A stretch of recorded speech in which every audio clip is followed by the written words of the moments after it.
nkwado ọgụ gọọmenti obodo anyị na-alụ iji chụpụ magomago gbamata mee ka obodo anyị Naijiria dị mma. Ndị na-ewetara ozi a bụ ndị African Center for Media and Information Literacy, AfricMail. Ndị na-akwado ha bụ Makato Foundation. Your dealings with government officers should not cause you difficulties or inconveniences. That was why the federal government established Savicom to ensure that ministries, departments, and agencies of government deliver services in a timely, effective, efficient, and transparent manner. We have the right to make complaints when service failure occurs and have it resolved satisfactorily. Savicom wants you to be provided with a high standard of services in any government office. Ministerial Savicom units are in all government offices where trained officers are there to attend to you. For more information, visit our website at www.savicom.gov.ng. To lodge your complaints, you can reach us on 08106419581 or 08153566084. Our office is located at the Federal Secretariat Complex, Phase 3, First Floor. Savicom Help Desk is now airing Inter Brekete Family Radio Program on Human Rights Radio 101.1. Savicom, you have the right to be served right.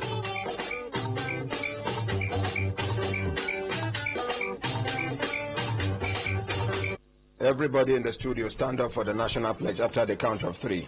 1, 2, 3, go. I pledge to Nigeria, my country, to be faithful, loyal, and honest, to serve Nigeria with all my strength, to defend our unity, and uphold our honor and glory. So help me God. So help us God as a nation, Nigeria. Amen. Amen. Yes, inakwana ekaro otutoma una good morning. Good morning,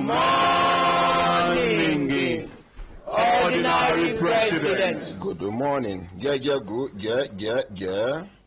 morning, Ordinary President. Good morning. Good morning, Ordinary President. GCON, Double Doctor, Double Ambassador, 9-star Comrade, Ezugere 1, OZ Jim, Osu 1, Senior Advocate of the Masses. Lembe.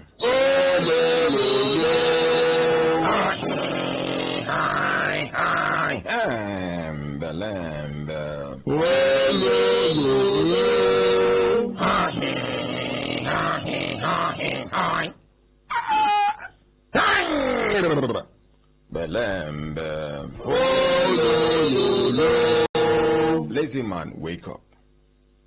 Lazy woman, wake up. Lazy brother, wake up. Lazy sister, wake up. Lazy auntie, leave that bed. Lazy uncle, you still lie down. You intelligent and futuristic children, leaders in your present little capacity, and the hope of tomorrow. Make everybody take in life do better thing. Success no be only money. Success no be only material things. Even knowledge, na success it be. For you to change your ways from bad to good, na success it be. For you to be able to realize your mistakes in life, where people they call them self-realism. Now, success it be for life. No be only when you get money for ground, now you be successful person. No be only when you they hold one political office, now you be successful person. No be only when you be director or deputy director, assistant director, now you be successful manager or supervisor. Oh no. In whatever capacity you find yourself, make the best out of it. No matter how bad the situation seems, if you look very well, you will see something positive you can make out of a seemingly bad situation. But sometimes the problem where we they get be say some of us they overwhelmed by the challenge. We they overwhelmed, so we they submerged. Challenges be like water, small river, but it deep past your height. Somebody is touching the head of my microphone. Please. They're walking. Walking. They should stop it now. What in the worry them? Who be the people where they do the work? Yeah? Oh, you talk out now loud. They say na rat, they move up and down. Okay, shall they catch them head and no photo say we get rat. Now me be the first person where rat go there around me. Rat never pursue president out of your office. So me thank God say I no run. I even day, which means I dey gallant. Hey rat, be careful. Be careful with the studio now. I don't dey tell you. Me I no go run. All of us go gather here. Thief people they here. Any thief man here? I want to tell you more. Then go calling me. If just we go just arrange, we go form, advance party go, others go attack. Then the thief people go there for back. When we don't attack the rat pass under. Then thief will just they will just hold the rat and say, Uzahana. That is where you they go. I want to tell you more. Not be only thief people they chop rat. Even my language with the chop rat. But no be na woman rat with the chop, no be like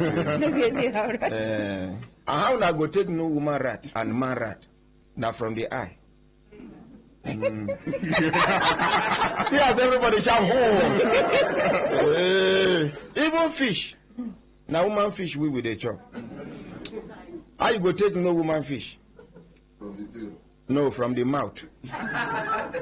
Lembe. Oh no. Anyway, rat. I've been thinking of somebody they distract us, and then what be your name? Bayo, can't they tell me? So you can't they do one thing where one boy do when we they smoke Indian hemp where he take overdose. Can't they do? Guy. One uncle where he senior our father at that time, but now our friend, and he no get wife. Now they teach us bad thing. Uncle. So when he did, now the uncle talks, if I no look for Gary, give this boy, he go die. That you know they hear na Gary. But saliva don't dry for him mouth, so you know if you pronounce Gary na Gary. So I say now wait, now he near me say rat. I say who they fear rat again? Only say small time now. If we no see our camera, we fit to say rat don't swallow. Now we start them. Jump no snake for jump. How much you swallow? Millions. How many million? 36 million. 70 I be how much? 36 million. That is small snake. Oh. Yes, small snake.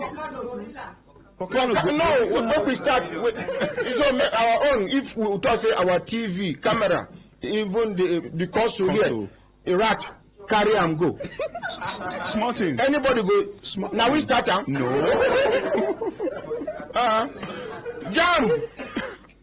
They are rat, small rat. Small snake. Small snake, sorry. Not be python, no. Small snake. That is something naira. So imagine say Mama. now the pikin no. Imagine say the mama. Then you know say men they chop pass women. Then imagine say now the papa. Then that one.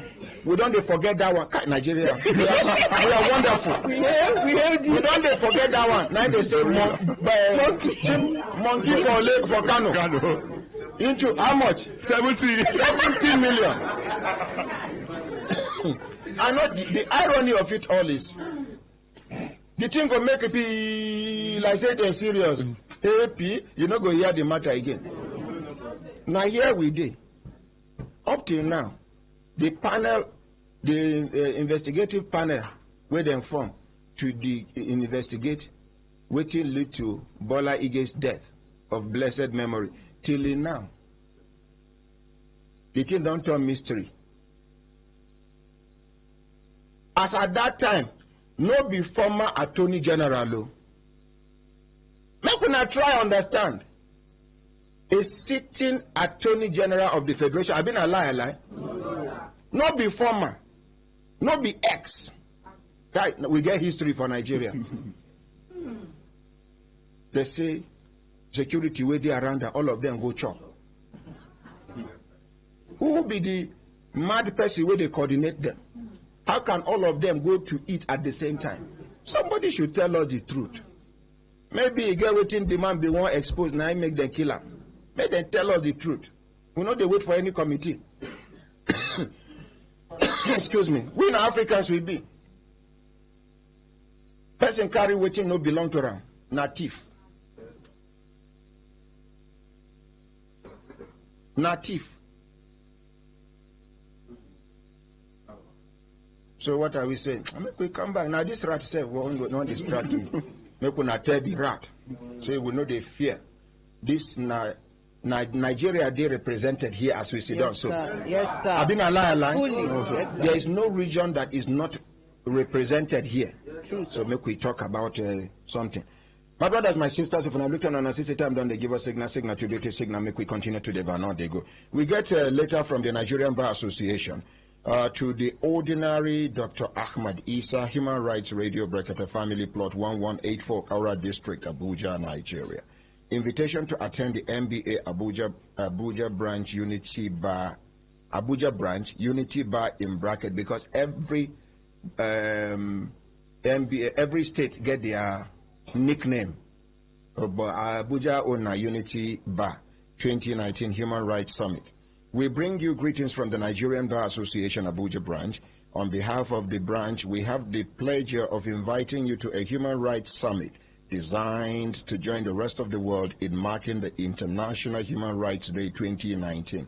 The summit is scheduled to take place as follows.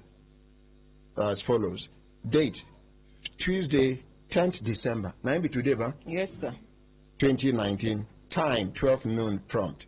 Venue, Emerald Hall, A Class and Recreation Center, Hashim Ibrahim Way, Maitama, Abuja. The theme of the summit is the state of human rights in Nigeria. This is very timely. This is when we are supposed to talk about human rights in Nigeria. The only people where they enjoy their fundamental human rights now rich people for this country. Poor people no even get talk more of rights. The highly placed Nigerians are the ones enjoying what we call human rights. Today, he gets some, a branch of, he gets some good Nigerians where the whole world supposed to celebrate. Serious-minded Nigerians, we get their various places of work. They are not just idle, they are very busy. But out of their busy schedule, when they see something way border on violation of fundamental human right of a child, these people suspend waiting, then they do to carry this matter come. Before I go introduce these people, please, let's appreciate these people. Let's appreciate them. Okay, I now continue with the letter. The theme of the summit, the state of human rights in Nigeria, is intended to provide a platform where the current status of human rights in Nigeria will be assessed, interrogated, and relevant recommendations will be made. Mindful of your stature as a human rights champion / advocate with decades of commitments / dedication to the cause within and outside Nigeria, the branch hereby requests your indulgence to serve as a panelist at the summit to discuss and address on the theme, which will be presented by the very erudite Ebum Olu Adegborua San, Senior Advocate of Nigeria. This will be followed by an interactive session where selected individuals will be with practical experiences of recent human rights violations will narrate their stories. We have no doubt that you will do justice to the topic and look forward to having you bear your thoughts with us. We remain grateful for your kind consideration. For any inquiry or clarification, contact the chairman of the Human Rights Committee, Ogechi Abu. Please accept the assurances of our highest esteem. Yours faithfully, MBA Abuja Unity Bar. Chairman, Akimbola Kayode Esquire, FCI ARB UK. Chairman, let's appreciate them. And then Ogechi Abu, MCI ARB UK, Vice Chairman, Chairman, Human Rights Committee. Make I go? Yes, sir. Make I go? Yes, sir. Make I go? Yes, sir. If I go, I go talk my mind. Yes, sir. If I go, I go talk my mind. Yes, if they no go allow me talk my mind, may they just let me know, because I no go. The human rights situation, you can imagine SSS going into the High Court, not area court, not magistrate court, not Sharia court, High Court of Justice. And even if it now mobile court, which is below all these ones, justice is justice at whatever level it is, and should be treated with respect, dignity, and every other thing it deserves.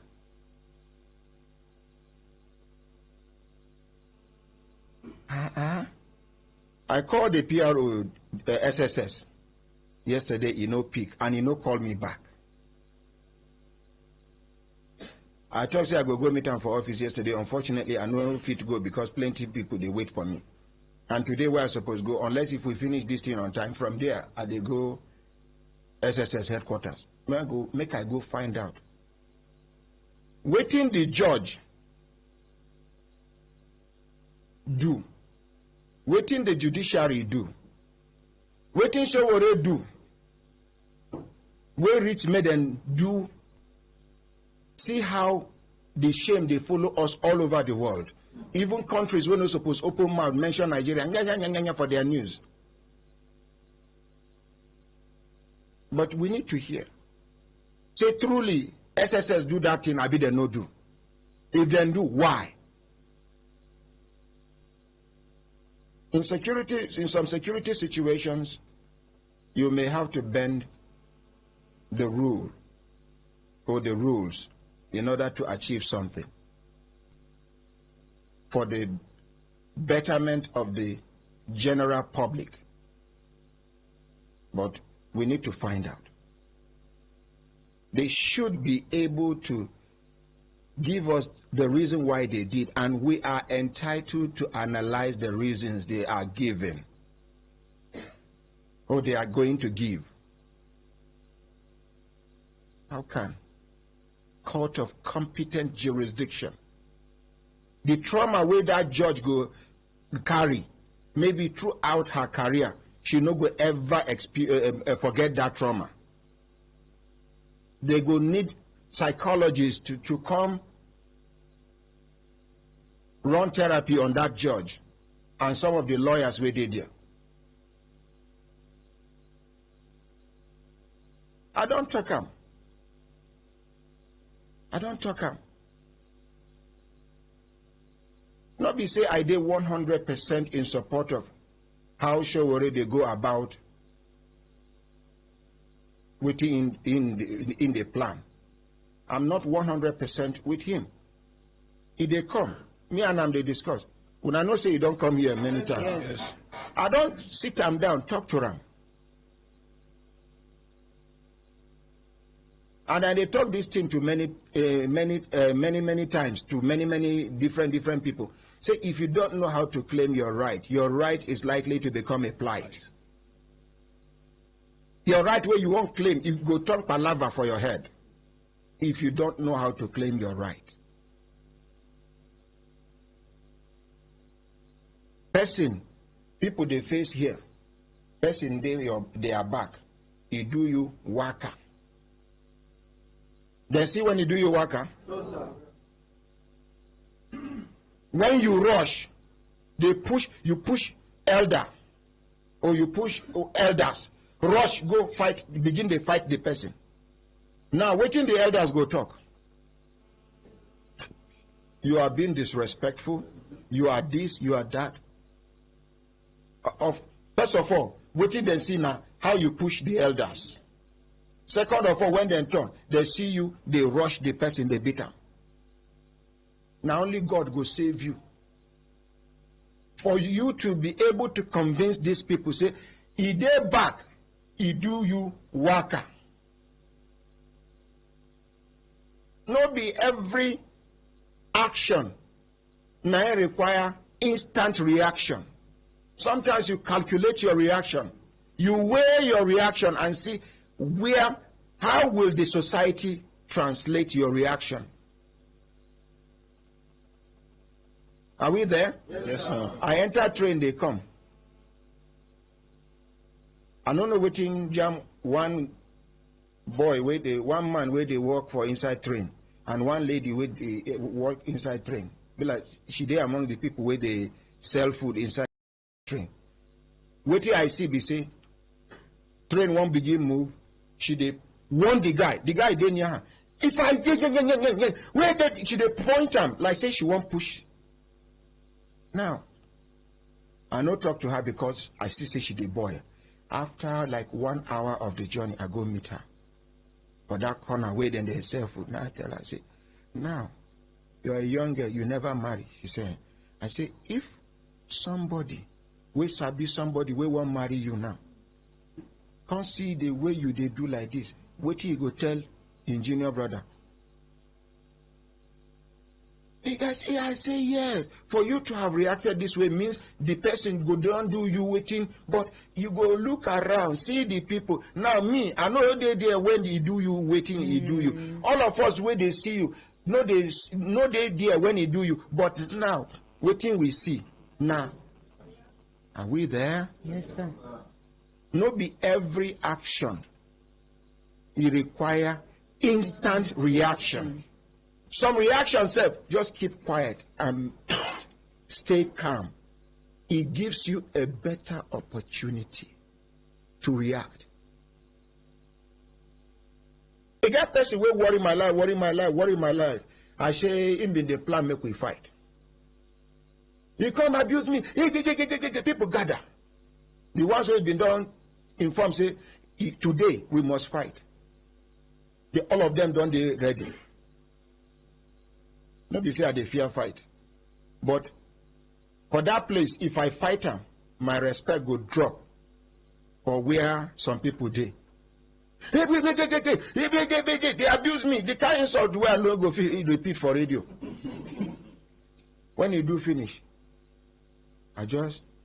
now one thing I talk, up till now, if they look for me, make I explain to them what I mean. I just look up. I say, no wonder. Now waka. No wonder I mean waiting. If he be say no wonder, in papa na madman. If he be say no wonder, he dey crazy. If he be say no wonder, that thing where they tell me about their family. If he be no wonder, he dey big. As I dey go, he say no wonder what? I say no wonder, just dey go. I just dey go. Now no wonder. I take kill him. He weak, they follow me. See the wonder. Many years down the line, me and I don't settle. It's still the once in a while, I say, what thing you mean when I won't no wonder? You see the wonder.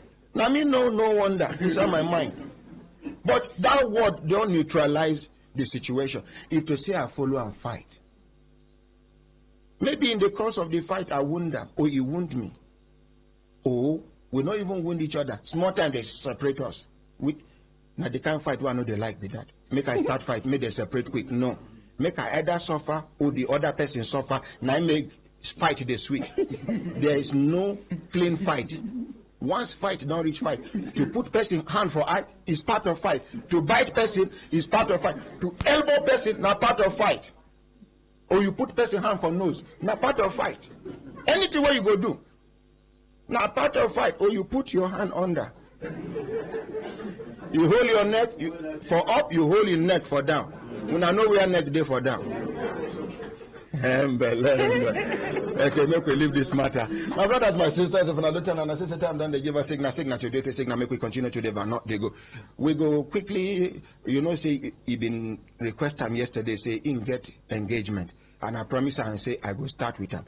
But because of the urgency where they attach to this rescue where these people do, I want to crave your indulgence, Your Excellency Sani Lulu, to please permit me to please not to keep the okay. Thank you very much. Let's appreciate him for reason.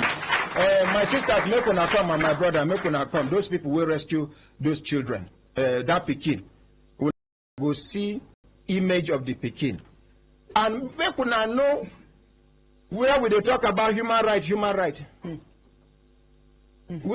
We be Human Rights Radio, National Human Rights Commission, where we go commission, we go take their report for other events where they do. Because they see, I don't know, we would see them as partners. Because we they refer issues to them, only say we know they get result. They do their event, they don't invite us. Now we hear rumor, go cover them, make a news item for them without them paying kobo.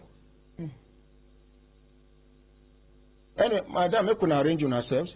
These people, now responsible people for society, they just sit down, they see one Pekin where they don't know who in be stand with them, sir. Can't see wound for the Pekin body. As parents where them be, and as patriotic Nigerians where them be, who do you this thing? It's my auntie. They call, first of all, try to see how they go treat the Pekin. Can't carry matter, go police station. Make police take over. For other nations where human rights get value, no be person go report to police. Now police go sniff, they go no say they humiliate human beings somewhere. Police go come. You just raise your phone, you begin dial, you no can't talk, you drop the cradle. It's enough for police to trace your house. What exactly is happening? This one, they carry the matter go police station. Una go hear the name of the police station. Una go hear waiting the relations of the woman where abuse this Pekin. Thank God, this woman, the woman from UK, waiting be her name, the title. The High Commissioner to the United Kingdom will come here. He gets British. Anything we want to call them, British and UK are the same thing. You understand? She said she liked these kind of cases. We go shift them. Because our own Nigerian police no fit even protect these people.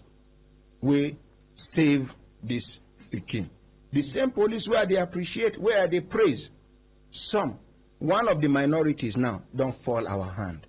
That one no means the whole police for Nigeria bad. But this is one case we know too good. Madam, what be your name? Where are you from? Your money.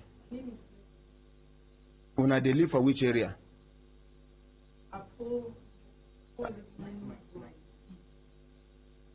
Waiting, is they off? Who they off my mic now? It's not, I bring the second one. My best, sorry, collect the second one. What of this one? Good morning. Your My name is Blessing. you they live for Apo Zone D. resettlement. Okay, next person. Okay, my name is Emily. I live in Zone D. Zone D. Apo Resettlement. Thank you. And you, sir? Good morning, all. I'm Christopher Pam. I live in Zone D too. Thank you. So tell us the story. What happened? I was entering the estate yesterday at about 9:45 In the morning. in the night. 9:45. Okay. Precisely. And I saw this lady running Eta scatter. Hey, what will I do? What will I help? I said, what happened? She said, This lady here? Yes. That this baby, look at blood all over her body. Oh. And I went closer to her. And it's the baby. A 9 years old baby. She was just shaking. All her body was pee. She has pee on her body. As if there's even poo-poo. And I said, what happened to you? Who did this to you? She could not talk. We now held her. And the next thing, we took her to the hospital. No, the baby took herself to the clinic in the Zone D herself. Yeah, 9 years old. Yeah, she was the one that took herself. So, and the clinic, the woman was not even attending to her. And the next thing, this lady helped. We took her to one of the hospital in the around the resettlement there. They called the auntie, she didn't come. Collect microphone. So we now called the auntie that the bleeding could not stop, that she should come. The bleeding could not stop? Yeah, she has been bleeding for 1 hour. So they now called her that she should come so that we can take her to the hospital. She refused, so we had to take her to the hospital. Then later I called the chairman security in the area. So we now went to the house to take the woman, to explain to the woman. Then the woman ran away. So we had to wait there for the husband to come back. So after the husband came back, we now went to call the police. The police came and they took the husband to the police station. So when getting there, the relatives were now telling us that what is our business. They begin fight these people? Yes, this guy. Oga, collect microphone. Okay, it was... Even me initially, when I went to the police, because the police, they are my friends. We're very close. The DPO is very nice. Let's appreciate the DPO. The DPO is a very, very active DPO. Very, very active. But in there around when you... no wonder. No, the other, somebody, Alpha, DCO1, very active too. I was trying to get them that yesterday. But they were not around. Yes, actually the police guy on duty was not funny with the case. But right inside the premises of the police, one of the woman's younger brother or son or relation was fighting me that why am I calling the DPO? I said, yes, we don't know this baby. We don't know where she's from. I don't know anything about her. It could have been any older child. I have sisters, I have nieces, I have brothers. Anything can happen to anybody close to me. This is an innocent baby, a baby of 9 years. 9 years. This is bad, bleeding like this. And when I was also talking, he said, what's your business? Only for this guy. I said, are you a human being? What will you say? And he rushed the guy. In the police station? Yes. And the man is there for detention. I be they leave and go. We don't know because they asked us to go out. Because we're creating... Okay, tell us what happened. Hey. When we're in the station, we're trying to explain. See, this thing cannot be, because they called their Igbo chief, because they're Igbo. Because they're trying to maneuver the case. Most of the cases of maltreatment of children, na Igbo women. Over 90% of cases of maltreatment. I don't know why Igbo people, not Igbo women, no, they respect other people, children. You go see Igbo woman, her children, they fresh. The one where they assist the children, you go see how haggard. On Sunday, they go church. This house help go hold the pikin outside. Now she not supposed to worship God. They not go. Some of these children know they sleep early. Some of these children na remnant of food then they give them, if at all they give them food. Elder, that is scaffold, you are an Igbo man. Please tell me if this thing where they talk na lie. Tell me. Now the girl back with this. Now her slippers. Oh no, touch it again. Touch it. Yeah? Now the girl slippers with this. The video there. Madam, show us the video. It will say now. If you say now before, we for refer this matter to National Human Rights Commission. But even if we say nothing will happen, so no need of wasting our time. No need. How can? Did you see the slippers? See the girl. Oh yeah, now. Take it back, I beg. Madam, come to touch and make the thing go back. No, the video.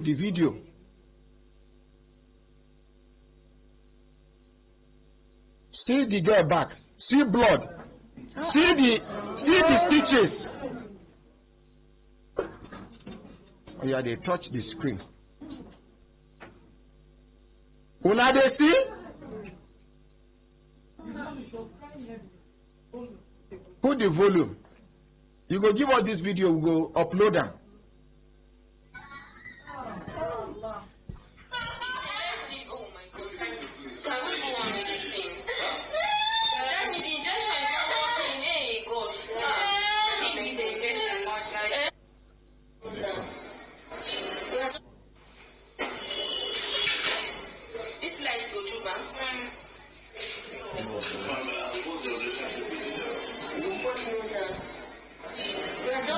That guy standing there too. I just passed by. Sorry.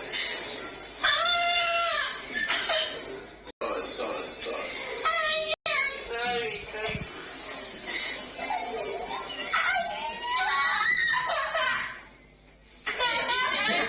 With injections.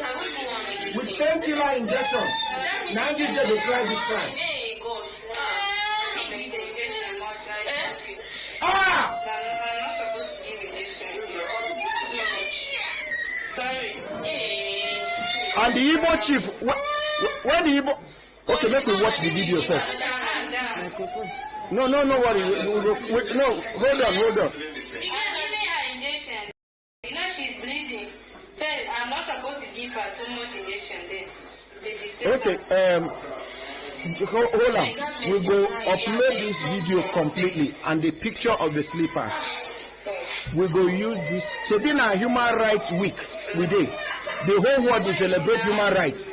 And the theme of this year now to protect violence against women and children in the society.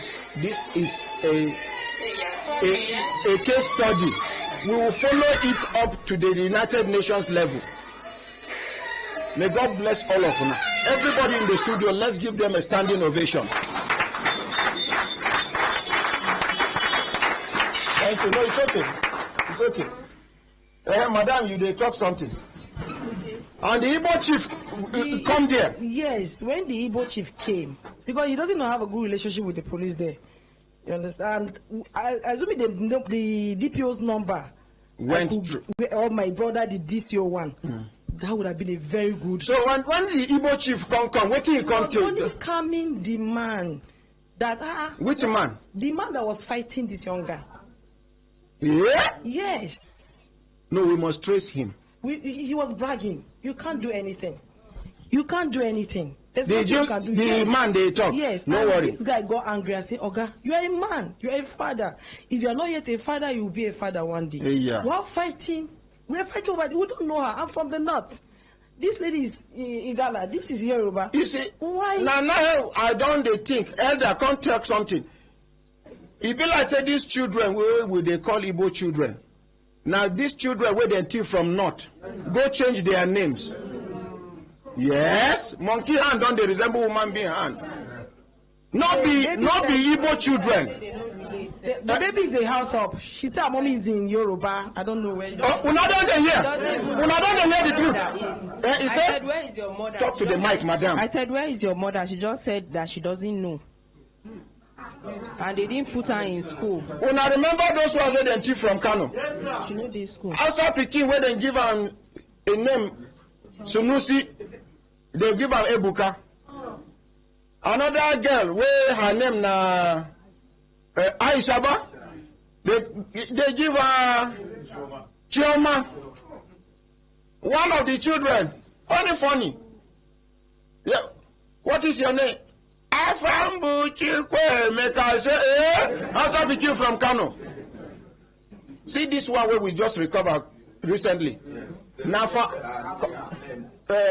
give Elder a microphone. Change the Pikin name to Favor. I mean, when I don't remember, in about 2 days we recover the Pikin. Let's appreciate the Nigerian police under the leadership of Abachari of police. So let's appreciate Abachari of police. Abachari of police. DCP Abakari. Una not go appreciate Abakari of police. Abakari of police. Make we not do mistake. Let's appreciate Abakari. Abakari police, the good man, the good Abakari, the good police officer.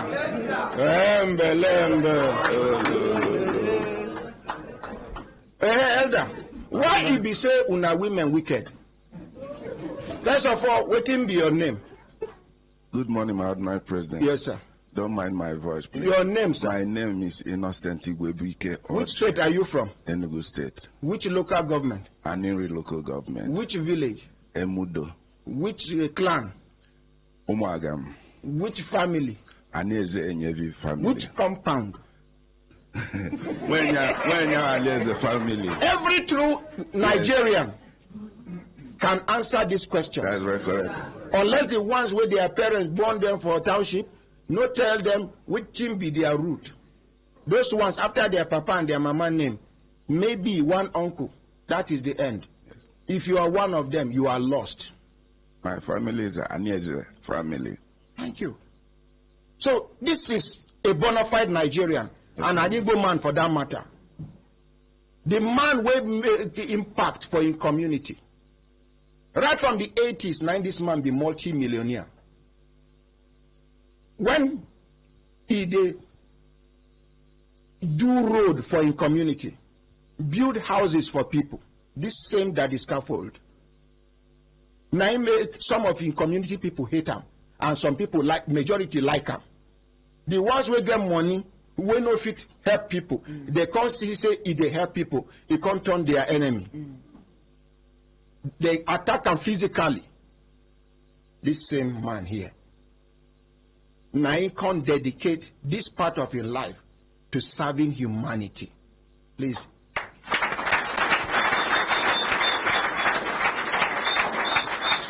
Now tell us, this my observation. Yes, my President. I don't know whether my observation is correct. Sir, you are an elder. Yes, sir. Elders are not supposed to lie. Elders are not supposed to take side with somebody just because the person has influence or something. Elders, if they not talk through self, then they quick die. That's true. Tell us more. My ordinary President, what you said is very correct. And I want to say without fear or favor that I was a victim at a tender age. Yes, you? I was. Yes. You too? But you know Yoruba now? Oh, yeah, give elder talk your own, Ingo talk your own.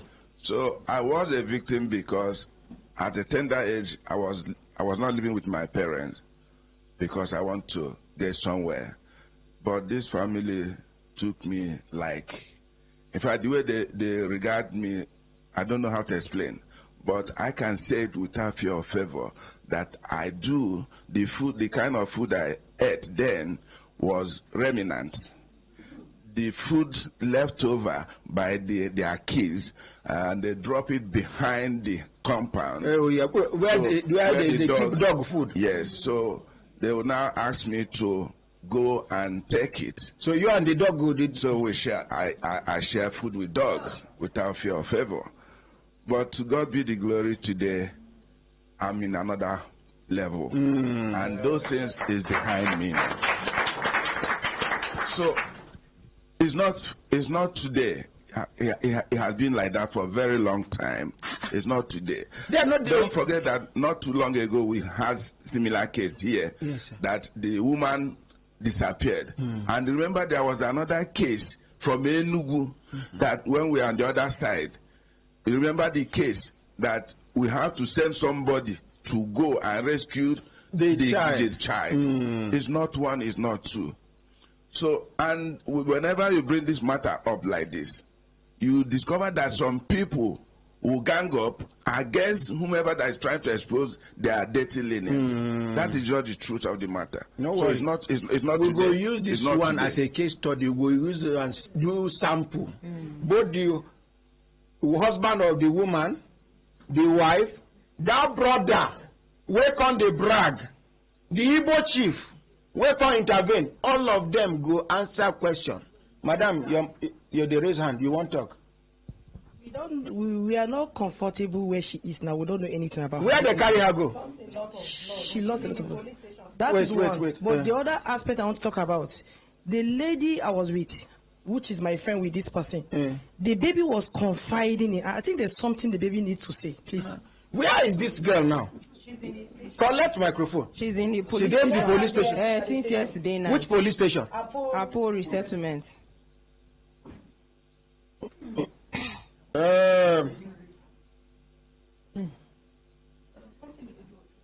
Okay.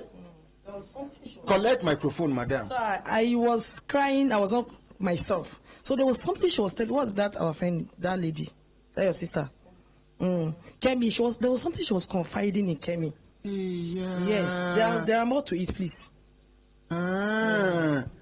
Okay. Give me CP number. Maybe someone is molesting her. I wanted to tell my sister, but I don't know. Okay.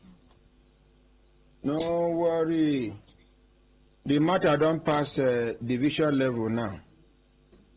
CP Balachiroma na father him be. He never complete.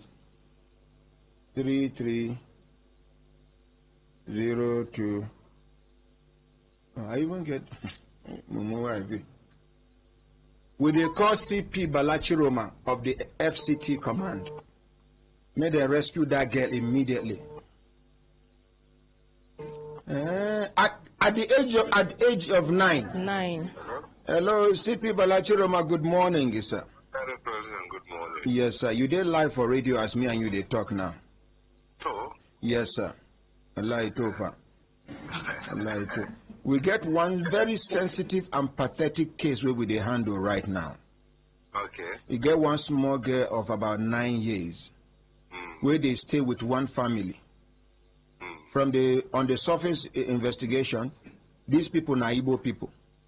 But the girl in question, according to on the surface investigation, are Yoruba Pikin, 9 years old.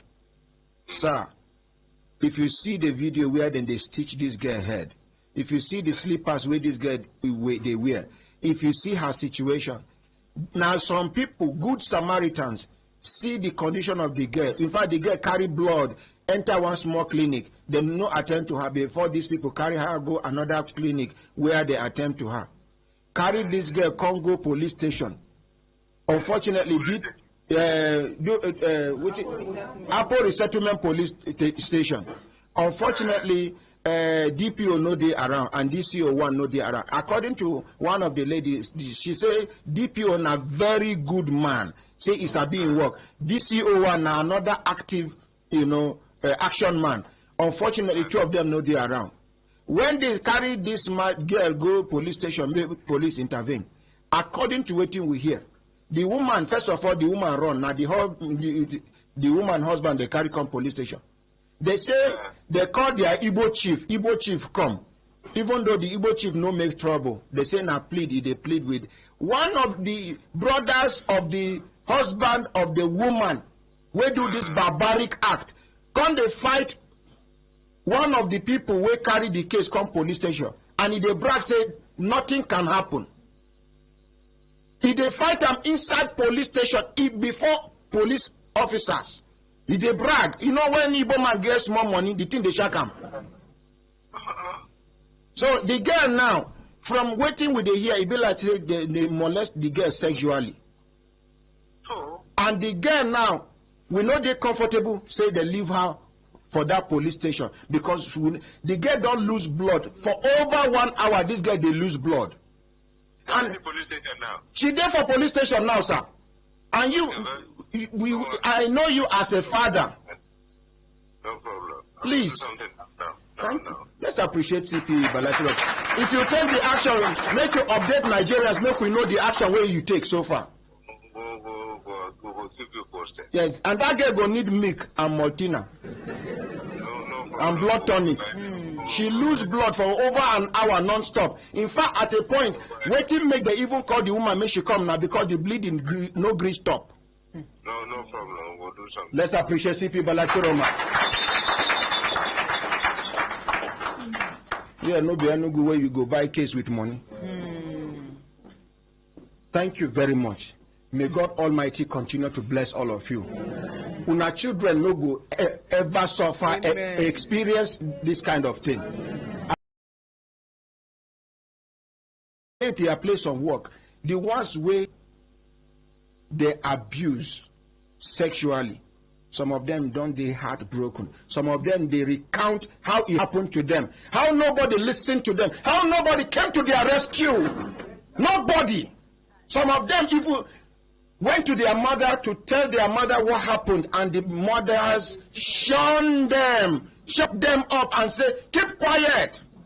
Some na the stepmother, keep quiet. Some na the man, the man where they supposed to be their uncle, where be to the wife, to the woman, now they sleep with them. You dare not talk. He get one case where I do, one of the security men, security personnel, he did for Gwarimpa, he give house girl belle. The madam can't discover. She nearly killed that girl with poison. But as we talk now, as we intervene, I tell the man, if this girl die, you go follow her die. And a very big oga, I say, just make sure say the girl know that. That's why they rush her from one big hospital to another, stabilize the girl. Belle no come out. She don't born. He rent house for her for inside Gwarimpa, another wing. As we dey talk now, she dey carry the fourth pikin. Marriage happen by force. I tell them, not be waiting people go here. But if you know, there is nothing like a class difference. For that place, there is no class. Emir, they drop in emirship. Governor, they drop excellency. President, they drop everybody, even judge. Now for court, they do my lord. For inside, now my love.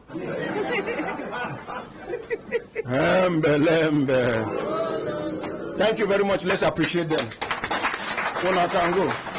Presidency, hear this one now. They don't go talk. Oh. Presidency, it will say now one minister Pekin, then do this thing now. Presidency, for don't put mouth.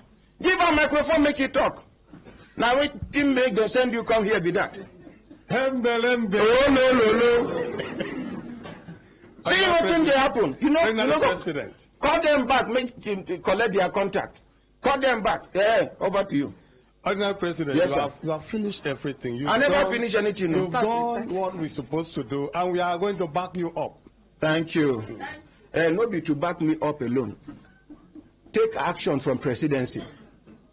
Aisha Buhari, Her Excellency, the First Lady. You know all that. No, they play with this kind of thing. Yes. Another person, as soon as she hear this one, say she feel break down, begin they cry. The wife of the vice president. Yes.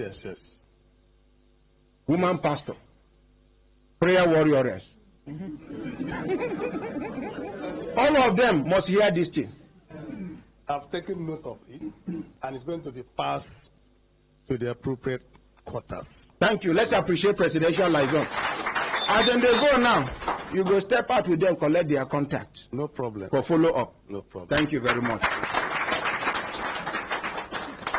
My brothers, my sisters, if you look at an assistant time, then they give us signal today, the signal make we continue to develop, they go. I beg, make una no vex. Make una help me appreciate His Excellency for. Your Excellency, over to you. Collect microphone.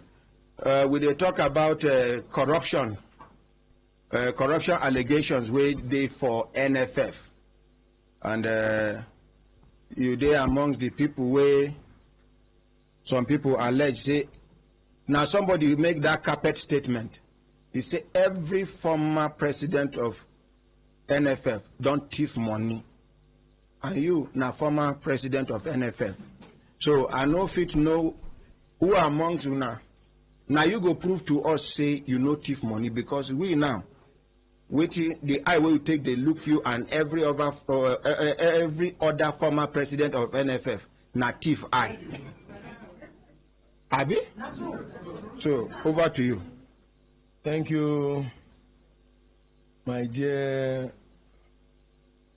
Ordinary Ahmed Issa, yes, sir. President, our very distinguished members of the House, this is another very rare opportunity, and I will pray that God Almighty will continue to guide you and bless you for this great work you are doing for this country. It's a very big task. It's a very tedious and very complex assignment you are handling. Thank you, and sir. It is those who have heart, who are courageous, that God will always use and is using you. Thank you, sir. We just pray that it will be well for this nation through this project. Amen. Amen, sir. Mr. President, Ordinary President, yes, I want to beg you. Yes, sir. I know there are so many projects that are to be discussed here this morning. You know, I love to stay here for the next 1 year. Yes, sir. Because what you are doing here, I come in here for these last few days, I have learned so much, irrespective of my position in the society. And I just have told my colleagues that I want to even be coming here. And I know I will be a member, and I'm a member, and I will be coming here subsequently. So give me some few times, some few moments, maybe not more than 15 minutes, to see whether I can round up this plenty assignment I need to present. You request for 15 minutes plus 5 minutes. God Make it bless 20 you. minutes. God bless In fact, you. plus 5 minutes, 25 minutes. God bless you, Ordinary President. God bless you. This is, I think I feel almost fulfilled even without talking by this gesture you have given to me.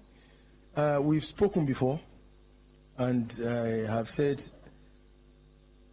I am one of the most accused person among all the past leaders. So not be only me accuse you. No. Okay. It's even by virtue of what I've experienced in life. Because among the past presidents, nobody has been arraigned by a government instrument and taken to prison. It's me, Sani Lulu.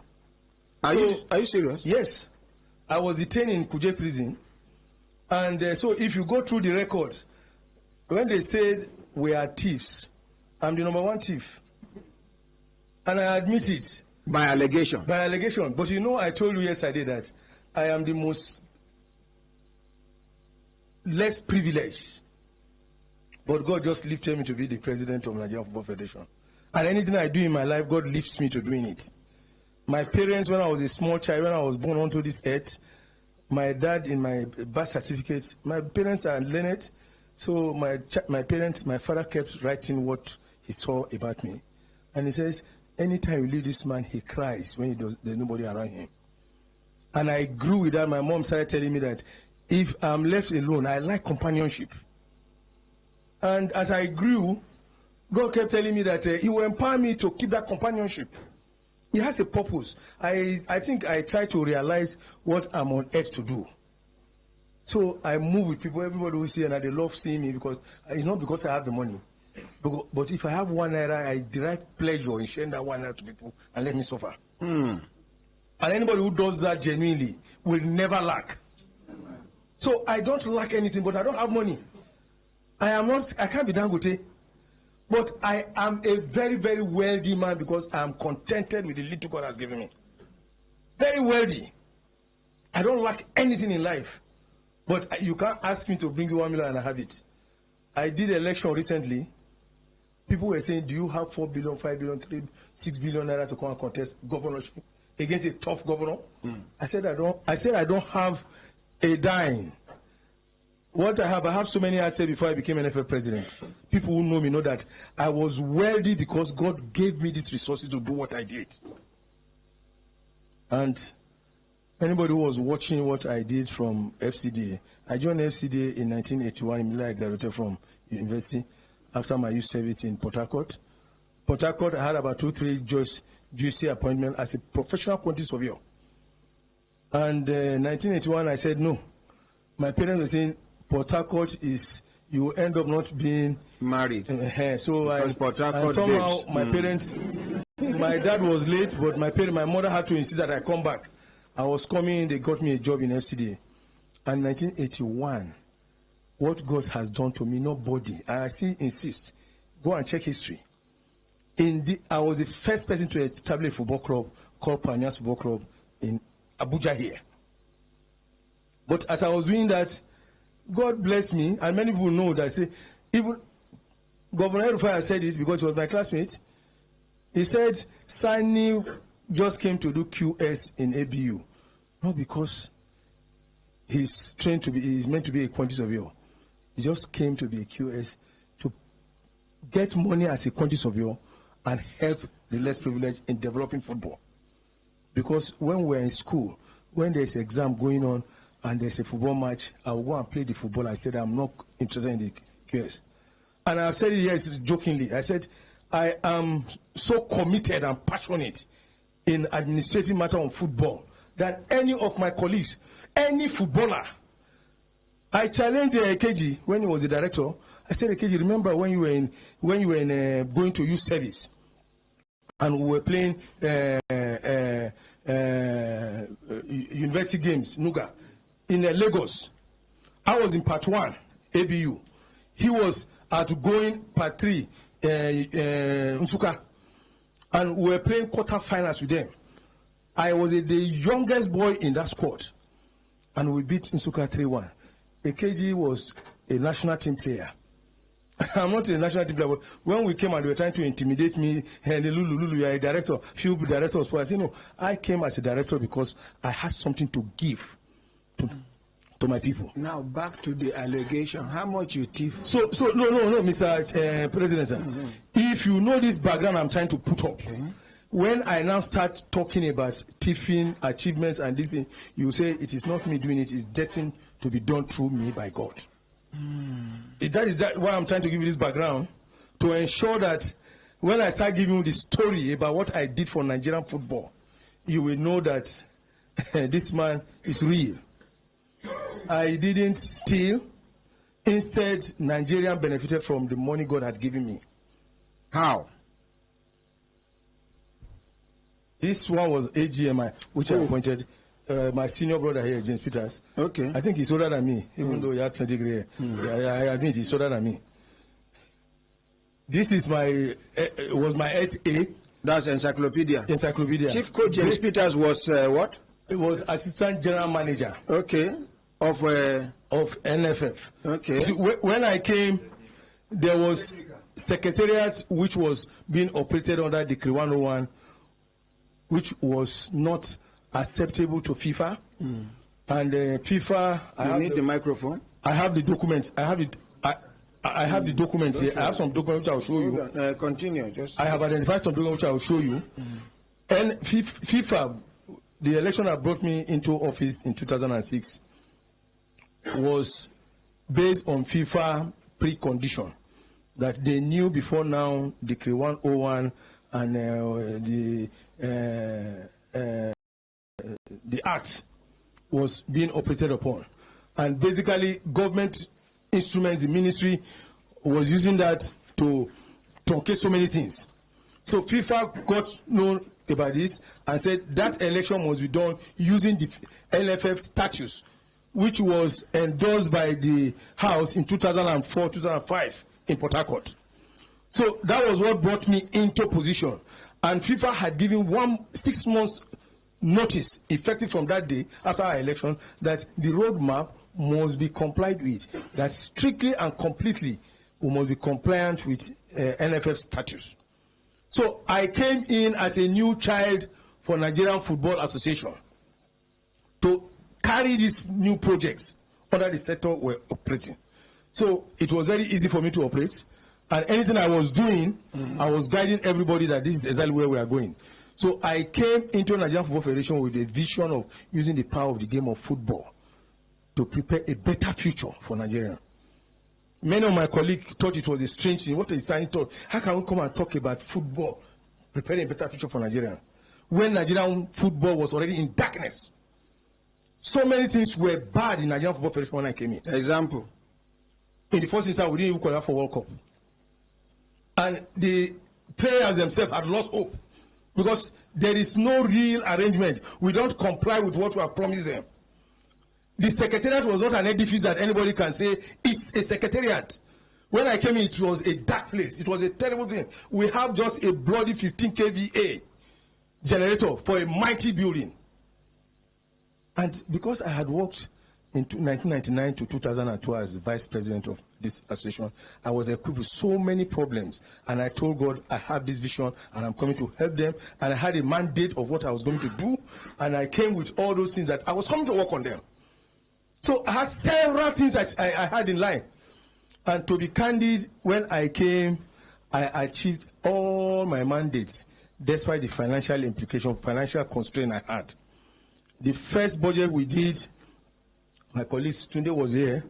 They knew the first budget I did in 2007, 2006 to 2007, when I came into office, which was approved by the Congress, was 3-point-something billion naira.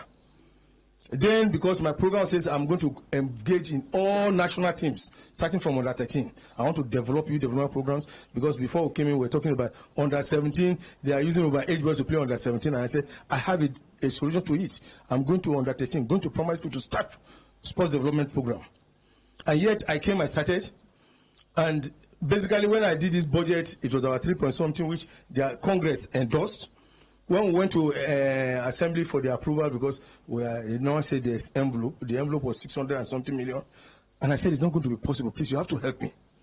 Okay, you are supposed to give an envelope to the National Assembly. No. When I mean the envelope, the budget, which the maximum they had in their own preparation is about 600 million. So you are asking for 3 billion. And yes, they sympathize with me, but there's nothing they can do. So just lay emphasis on working on only the Super Eagles, which is known to everybody. And I said, I have Super Eagles, I have Falcons, I have under 23 male and female, under 20 male and female, under 17 male and female. As far back as when? This is 2006. I said I came to office. Okay. I'm talking now between 2006 to 2010, which was the time God gave me the opportunity to serve as a president. Now, when I did, una go dey take note so that when you talk finish, where una agree, una go confirm. Yes. Where una no agree, una go punch your hole. Yes. Thank you. So these are statement of facts. Yes, they can still agree, they can disagree. Anything I'm going to talk about here, and I've challenged Nigerians severally when I was removed illegally in 2010. And I have written several letters to Nigerians through paid adverts using my money, because when I grant press interview, not up to 1% of the contents of the rich message I'm sending through press goes. Yes, because it is being doctored, it's being monitored, and somehow I was left alone because they have predetermined what will happen. And basically, which people predetermine where a thing will happen? Well, I was impeached illegally. By who? Basically, they can't do that if FIFA is very, very observant. They can't do that if CAF was following the correct thing. They can't do that if the government was actually doing the right thing. Nigerian government. Basically, I was operating in 2006 mainly under President Jonathan as a president, because he was there as a president when I left in 2010, when I illegally left in 2010. And I have done so many things to prepare grounds to say that I was being unjustly maltreated by the people. I have written several letters to Mr. President. I have done open letters. I have reached out to too many people. Which people remove you illegally? Well, if I want to say, primarily, my colleagues on board. Okay. But my colleagues on board were being used.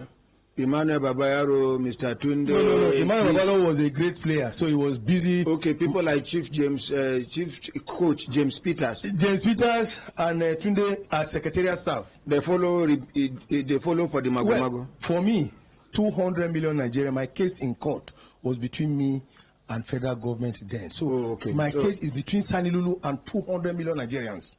Because if I'm in a developed country, and anybody knew and followed the track records of what I was doing, there are human rights. I don't need to go and miss human rights for what they were doing to me. Nigeria should have reason to say they will not accept, because I was so transparent in my service. And I carried the whole world. During my 4 years, every quarter of this year, I was always going to Lagos. I made it mandatory and compulsory for my secretariat, they are here, that I must go and meet sports editors and so on, not anywhere, but in Lagos, where most of them are stationed.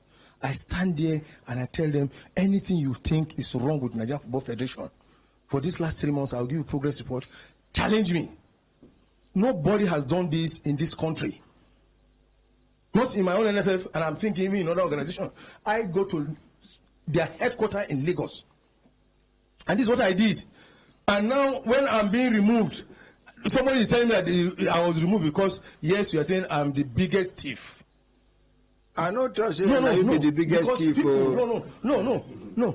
That is why with my colleagues, it's only me that was taken to prison.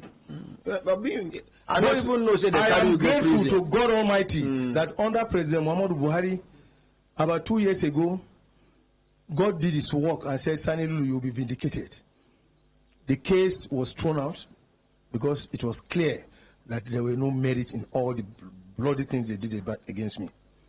But the issue is that as Sani Lulu, I came to NFF, I promised I was going to do anything. What I did, which is striking, is I took part in world tournament, FIFA tournament, about 9 FIFA tournaments.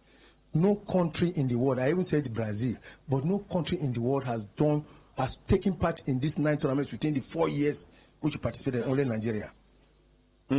Yes. Let's appreciate Nigeria and let's appreciate you. Because during my tenure, and you are sure your record is straight. Well, no clap for nothing. I took part in 9 of them. That is Super Eagles. We took part in 2010 World Cup. Falcons went to China. Female under 23, female under 20, female under 17. During my period, we took part in the World Tournament. Male under 23, male under 20, male under 17. We took part in this tournament in the edition. And then the new program which I brought, you talk about beach soccer. Beach soccer was strange, but I brought it into this country. We did it. Let's appreciate him. No. All this I did was because I knew I had a dream to take Nigeria to the next level. And I was doing it. Anytime we go to tournament, we always have financial crisis. But I have never come out to blow the trumpet that government is dealing with us. Because God gave me some little resources. And I come back to Nigeria to say, what is the problem? My secretary will say there's no money. I said we must go. The World Cup we went to in Korea in 2007, there was no money for it. That was the time I just came in. And the assembly, instead of 3 billion, they were saying 600, which is not their fault. But I said, 600, what do I do? So I had to start managing and discussing and negotiating.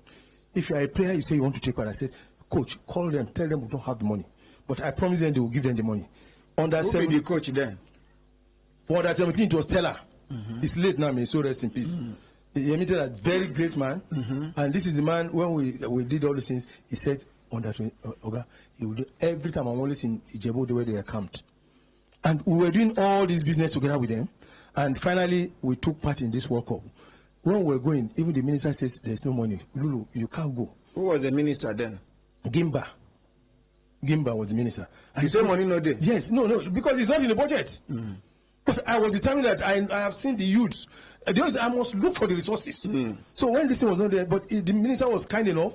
He said, well, I think he said, is it 10 million? He said, you just manage 10 million. I said, no, it's not going to be enough. But somehow, when we were going, I said, I must get result. But I sought for about 10 million or so for that match, 10 million, 15 million or so.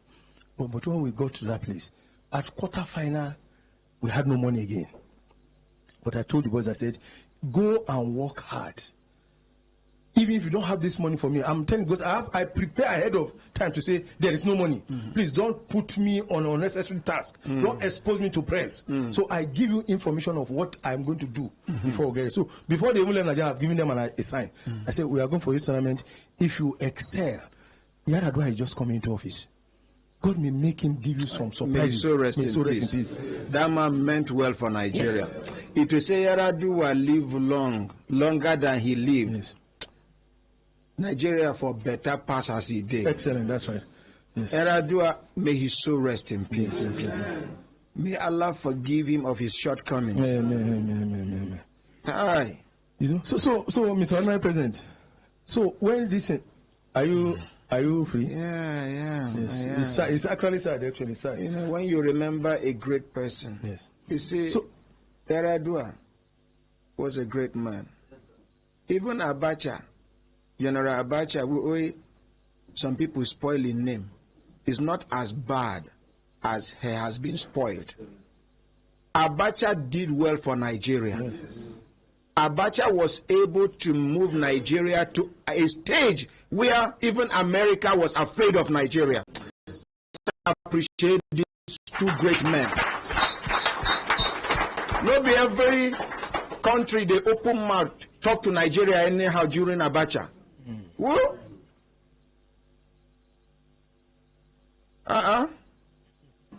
May their souls rest in peace. May God forgive them of their shortcomings. They were great Nigerians. Yar'Adua was a great leader. A leader with vision. Person when be say power no. When he was the governor of Katsina State, he get one time where I go do MC. I see on the stroll out of government house. In the evening, no bodyguard. This in white danshiki. Just the stroll they go. Is it see the governor? When I know they close to them. When he did for villa, they say not the same thing. You don't get problem. Even when they block security, they block. Somebody stretch hand, he go stretch hand, he go shake hand, he go ask him what is your problem. Hi. May God bless the soul of late President, His Excellency President Yar'Adua. I know here amen well. So when I don't forget waiting the Yar'Adua so soon. What of Abacha? General Abacha, may his soul rest in peace. Amen. You see, when they talk say person do bad, go check how many good he don't do compared to the bad when he don't do.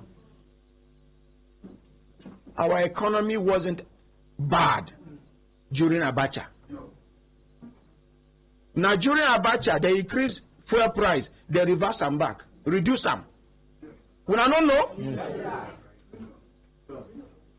So when the people they talk Abacha loot, people where they claim say they recover money from Abacha loot, what did they take the money do? Then they tell us. Where the money? Where the money? It's just easy for you to spoil somebody's name because the person is no longer alive or no longer in power. But prove to us, yes, you recover billions of where the money, where una put the money, what you una take the money do? Abacha was a great man. Yes. America won't try anyhow. He caught them warning. He moved from there. Establish relationship with the Asian countries. Begin to bring Tata. Begin to even know. If not be wrong people where they around and we advise them wrongly. I don't know what I don't understand. Yes. And the same thing they happen for this present government. President Muhammadu Buhari get wrong people around them. We know them. God will see them through. Anything where they plan for Nigeria, we wish them times 10. Amen. Anything where you wish Nigeria. I don't want to know whether now good or been bad. Anyhow, when it be, now times 10 we wish you. Amen. Amen. Continue. Now you mentioned Yar'Adua now. It's better. And a part of your time. No. No, it's part of your time, Abisa. So thank you, Mr. President. So basically, we went. These boys did magic. God bless them. Whether at quarterfinals, I could not pay them again, but they listened to my prayers because there was no money, and we went ahead and won gold medal in that tournament. And just like without pay, yes, without pay up to from quarterfinal. And just like I prophesied, Yar'Adua did the largest. He gave them national awards. Not his own award that time because his own was earlier. National award to the under-17 boys, and then he gave Yar'Adua when he gave them houses. When he give national award, he carry houses join. Yes. Emmanuel Babayaro them own. Now only national award, no houses. Continue. So basically, no money. Similarly, I had done similar thing in Nations Cup in 2008 in Ghana, and there are so many other areas where we have these similar challenges. And everybody. So now you set that record of 9 Nine engagements have been 9 tournaments. 9 participation of various teams. Within 4 years. Within 4 years. You say even Brazil no get that record. I said maybe Brazil. Maybe Brazil during my time. That's within that. I even told Blatter, and maybe somehow that's why Blatter kept saying that this man is a great man, because they never thought, nobody went into that direction to look at our rating.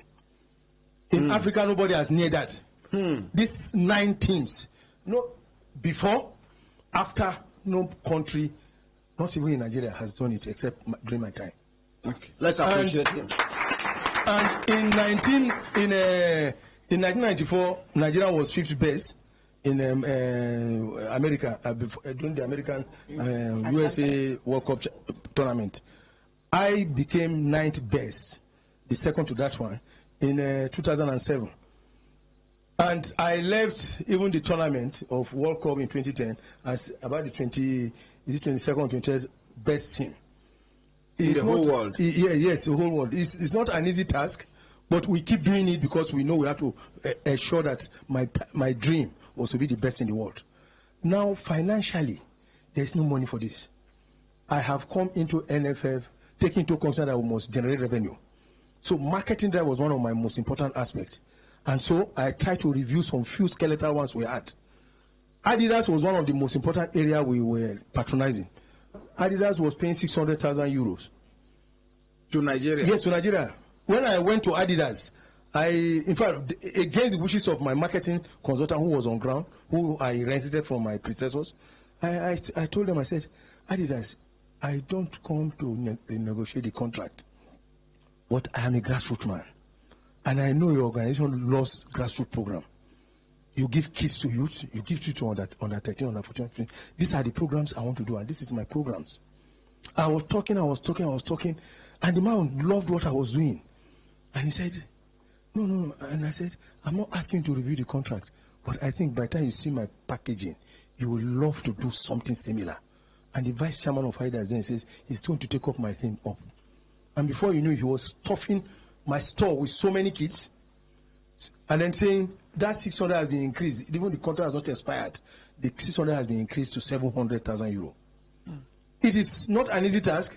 My consultant told me not to even bring those type of discussions. And I said, my spirit says I should do it. And this is what I've done with so many of these things. I brought an agreement which was difficult. NTA was a major viewing center for Nigerian football matches. But I said, no. We have somebody from NTA. Yes, sir, yes, sir. Make we appreciate and give a microphone. Where is Ndamadu? Now, veteran broadcaster. He go introduce himself. For some of you never watch him for TV because they never born on at that time. Sir, introduce yourself, sir. In fact, they can stand up before. My brother, Ndamadu Sule is the name. Before I go into saying anything, you and me started together in Kaduna. I was in RTK, he was in KSBC. You were ahead of me, Kaduna State Broadcasting Corporation. Yes, sir. Thank you very much indeed. Yes, sir. And once again, your name is Ndamadu Sule. Get the way they talk at the end of a report. Please tell us now. Do it for us. Make we. Ndamadu Sule, NT News. Thank you, sir. Thank you. Thank God you as a broadcaster and as a broadcast journalist. I know say you've been done listen to waiting His Excellency Sani Lulu they talk all this while. Oh yes, please. You get the ones where you go agree with, I be the ones where you won't disagree with. Thank you very much. Sit down, sir. Okay. Thank you very much indeed. Yes. I came in 1983 when they needed, at that time, they needed people like us, journalists who would join, developing Abuja. And I volunteered. And I joined them in 1983, 24th August, in Suleja, where NTA started in 1982. Actually, 81, I got to know that when we came in, football field, Ray Field, was where the FCDA people started operating from. And Rayfield for Jos? Rayfield in we call it Rayfield in Suleja. Yes. You see? I think the only Rayfield we did for Jos. Yes, adjacent to NTA on the hilltop. Okay. Yes, sir. So 83, I was so interested in this in Kaduna, so I became interested in sports, and I got to know that there was Kaduna, what do you call it, Suleja Rock football field, Zumara football field. And I got to know that this man, our brothers and Lulu, was playing with them. But when we now left Suleja for Federal Capital Territory, we now came down to the Abuja, and he formed a football club called Pioneer Football Club. And there was no news at that time, you know. Because of my interest in sports, I added it to the national responsibility given to me. Because for 13 years, I was the voice of Channel 5 on 9 o'clock news. For 13 years, 1983 to 1996, when the headquarters moved from Abuja. But thank God, people like Abdul Baki Ibrahim, Adam Abdullahi, Abdul Fattah Adedino were helping me. You know? So this man was playing football. And then, since we had no news, we now joined them. Okay. You know, and they were using where it is AMAC today. There was nothing. It was old from Channel 5, area 10, what do you call it? Where we had 1982 1st October anniversary with Shagari, to where they were playing football. Where is AMAC today was, you know, bushy. So he now created part of it, you know, as a football field. And then he encouraged Julius Berger, NEPA, and the ant hill of Gwagwalara. So we now have 4 football teams playing football, I mean, to the admiration of the younger generation. Thank you very much. Okay, Laji Sani Lulu, you have 2 minutes to round up out of your 25 minutes. Well, I pray God make me round off within these 2 minutes. But, Mr. Ordinary President, based on what we've been saying, certainly, I don't want to take much time, but there are a lot of things that have gone on. I have told you earlier that I met a debt of 300 million, and I paid without adequate resources. NFF owe 300 million naira, which I inherited from my predecessor. Who was your predecessor? Alhaji Galadima. Okay. And I worked to get all that I have promised Nigeria I was going to do. And at the end of it, 2.8 billion was left in the account at the time of they forced me out of office. 2.8 billion.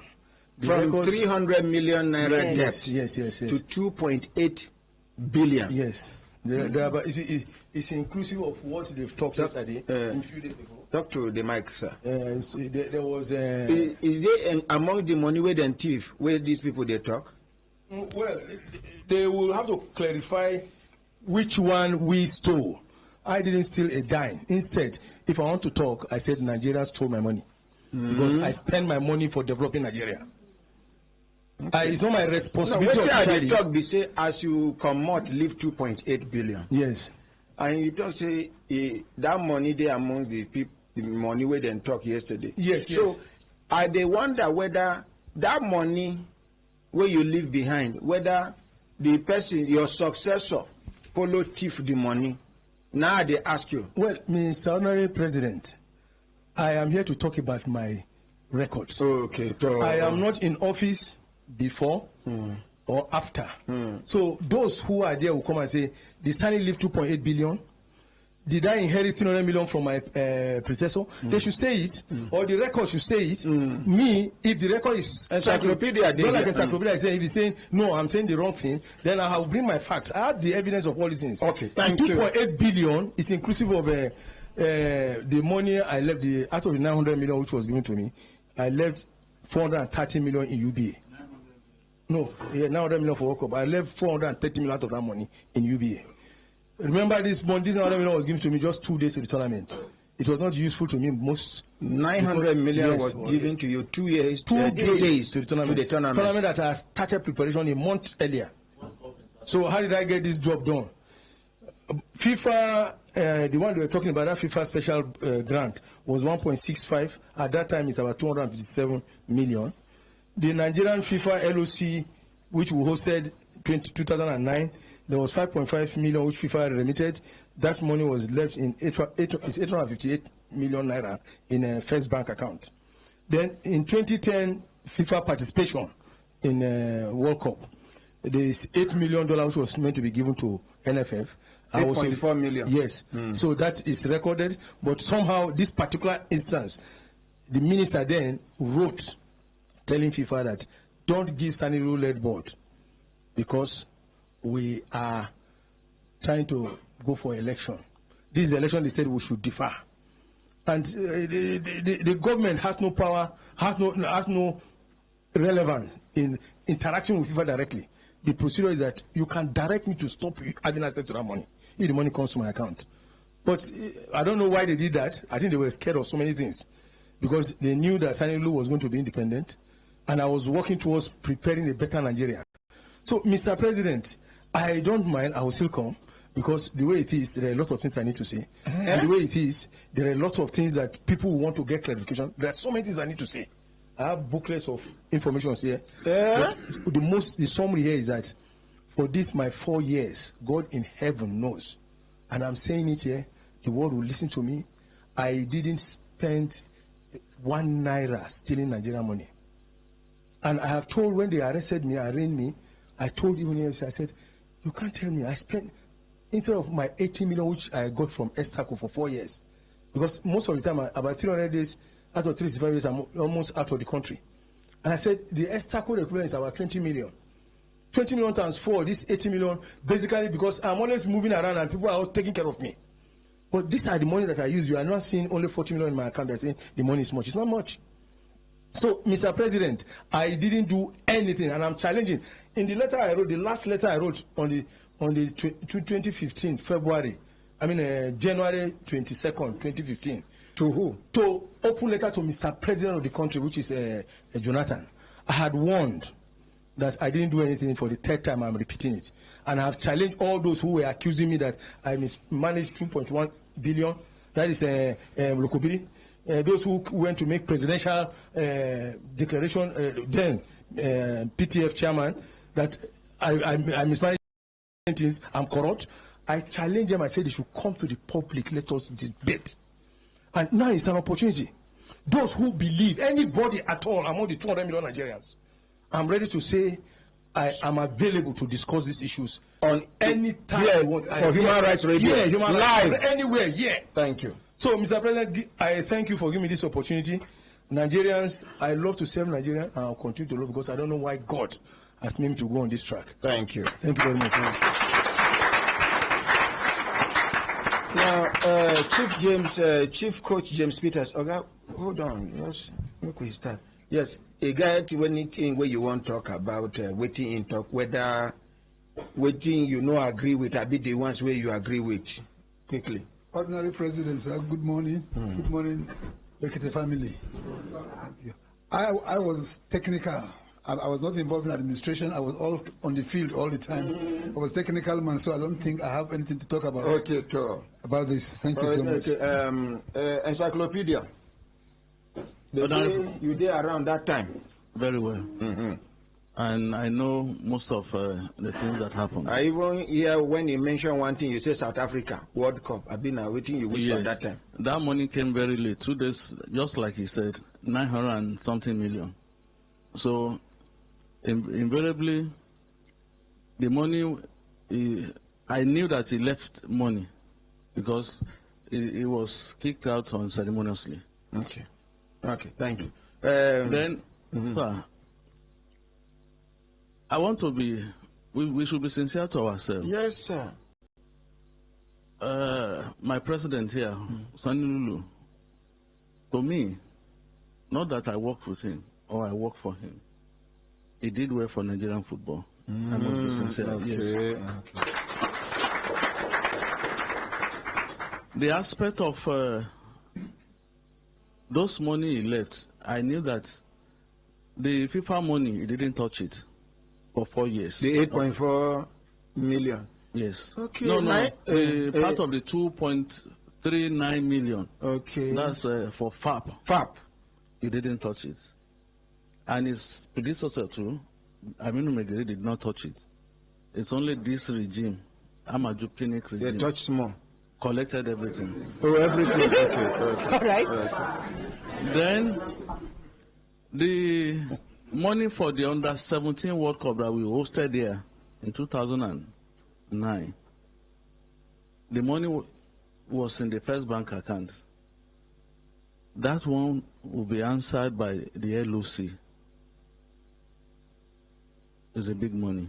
Big money. Yes. Better money like Better that. money. Okay. But Sanulu no touch inside. No. He had left. Okay. Went by the time the money came. Thank you. No. See, Emmanuel Babayaro, now why they pass him? When I want use age intimidator, but I can do bullets can try. My ordinary president, the truth is we're here for a purpose, to shine the light on the decay that is Nigerian football today. And for me, with all sense of humility, I do not think Mr. President here was supposed to be here in the first place. He was only coming here to eulogize himself. Because we are here accusing people of corruption, corruptly enriching themselves. And then, I mean, with all due respect, that job has been done for him, even by Tunde here and Chief. Somebody mentions every former president of NFF native. It is for that so person. So he got reason to come clear himself. But he did not say what he's told, did he? You said he didn't. Well, let me say this. Now prove it now. I have squabbles with some of the things he said, actually. Even though as a person, I like him. I can tell you this much. In terms of reforming the Nigerian football, he did. Because first and foremost, he started with redefining the secretariat. It was a complete sham in the first instance. He redefined the secretariat and he did a lot of laudable jobs. Yes, he did. But I can also tell you, for the purpose of this discussion and for Nigerians to also know, that he probably is one of the root cause of the problem that we're facing today, as far as Nigerian football is concerned. Because he is the one who entrenched the fake NFF that we know today, that is immersed in total corruption. Because he planted something on nothing that was totally, and the reason for doing so, some of us can actually doubt his reason. Because before now, the NFF board is composed of the Nigerian army, the paramilitary, the police, and everyone. Yes, and some people actually accuse him, and I want to believe so too. Because when they decided to do the NFF thing, they schemed police out, schemed army out, and the paramilitary, because they wanted a situation whereby they can deal directly with and only have the FA absolute chairman. control. Yes. Some of us have those challenges. I don't know if you understand what I'm saying. For me, he's done well. But if he goes on talking about this and that, I can start picking holes. For instance, he has a football school today, and I can actually ask him here right now if that football school is free of charge. If you're giving back to the society, I expect it to be free of charge, because at the end of the day, it's the children of poor people that are supposed to be in this place. They don't have the money in the first place, and then you're asking them to pay for some of these services. For me, I have a problem against that. You understand what I'm saying? To run person we know the government, you would expect make you run the school, the football academy, 100% free. I am giving back. I don't work for government. I'm giving back, and I tell you gather money for football. No, didn't he? You gather money too, ba? Una know una self na him. You understand what I'm saying here? So we can pick holes and pick holes and pick holes. But what I expected us to do here is to come and tackle, because I mean, you have so many people here with complaints, and Nigerians are eagerly waiting and watching, and we're also under duress, which we bring complaints to you every other day. So when we come here, they threaten their lives, so they want to kill them now. These things to be treated, directly and at once. Thank you very much. Their life is in danger. Let's appreciate Emmanuel Babayaro. Sorry, would they come? Maybe he's talking out of ignorance. Sorry. Okay, wait. Which one you want? Sorry, sir. Make you quickly respond to this one. Make we know. Oh, yeah, pass the microphone now quickly. Sir, you can sit down. Clear. First of all, talk to the mic. My school, First Law Academy, was started in 2010 when I was illegally impeached. And the contents of the project which I'm doing there is helping the less privileged children. The first set that went in there, out of 23 students, 22 were poor children. So if you are following the history of what is happening in that school for the past 10 years, over 80% of the children, about 100 students, are less privileged. They don't have father, they don't have mother, they are poor, and most of them are in university now. So before you challenge facts, you must go and do your own investigation. Now, FIFA, you say I laid this in. It's FIFA that gave directive, and the letter is here, I was saying it. FIFA gave directive that there's a roadmap. I only came in here, my predecessor could not do it, cannot face Nigeria because of my background as a public servant. I came from civil service. I had to manage Nigerian government. I have to manage FIFA. That was why God gave me that wisdom to do what I did. It's not difficult. It's very difficult for anybody to do what I did. And I did it based on FIFA, full compliance with FIFA, what FIFA gave to me. You could give us that document. I can give so many documents I have there. I'll send them to you. Thank you very much. So thank please, Baba Heru, you are my very good friend. But please, let us express wisdom. Okay, I collect. Okay. Very quick one question. Is FIFA bigger than Nigeria, our sovereignty? That's my question. Because the same person who is telling us that FIFA gave him instructions, to him the instructions of FIFA superseded that of Nigeria, and the same person in his own language again is talking about years down the lane that he needed to go see, he needed the effort or the permission or the help of the federal government. I don't know if that's our problem. When it's time to do something, they'll tell you FIFA said. They'll impose that on Nigeria, but when they need help, they come to the same Nigerian federal government to seek for funds, to seek for help. Okay, it's totally wrong. Well understood. Yes. My honorary president, Brekete family. Your name? My name is Harris Njala. You were? I'm a retired footballer. Okay. These are my colleagues. I'm the face of this group. I'm leader of this group. We brought these complaints here. I want to advise that, like you said, because the first time he came, I was not here, but I was watching from the YouTube. You told him that, are you for or against? Because we don't need to lose focus. The issues that are on ground here is that there are allegations that there are several millions in Naira and several millions in dollars is missing from the purse of the Nigerian Football Federation. And he came in here, he's our past president. We all know ourselves here as a football family. He has spoken of the good things he did in Nigerian football. We are all witnesses to it. Is it true? I just want to pick some holes now. Before he came in as president, we used to have people of substance as chairman of the Nigerian Football Association. It was not a federation as at that time.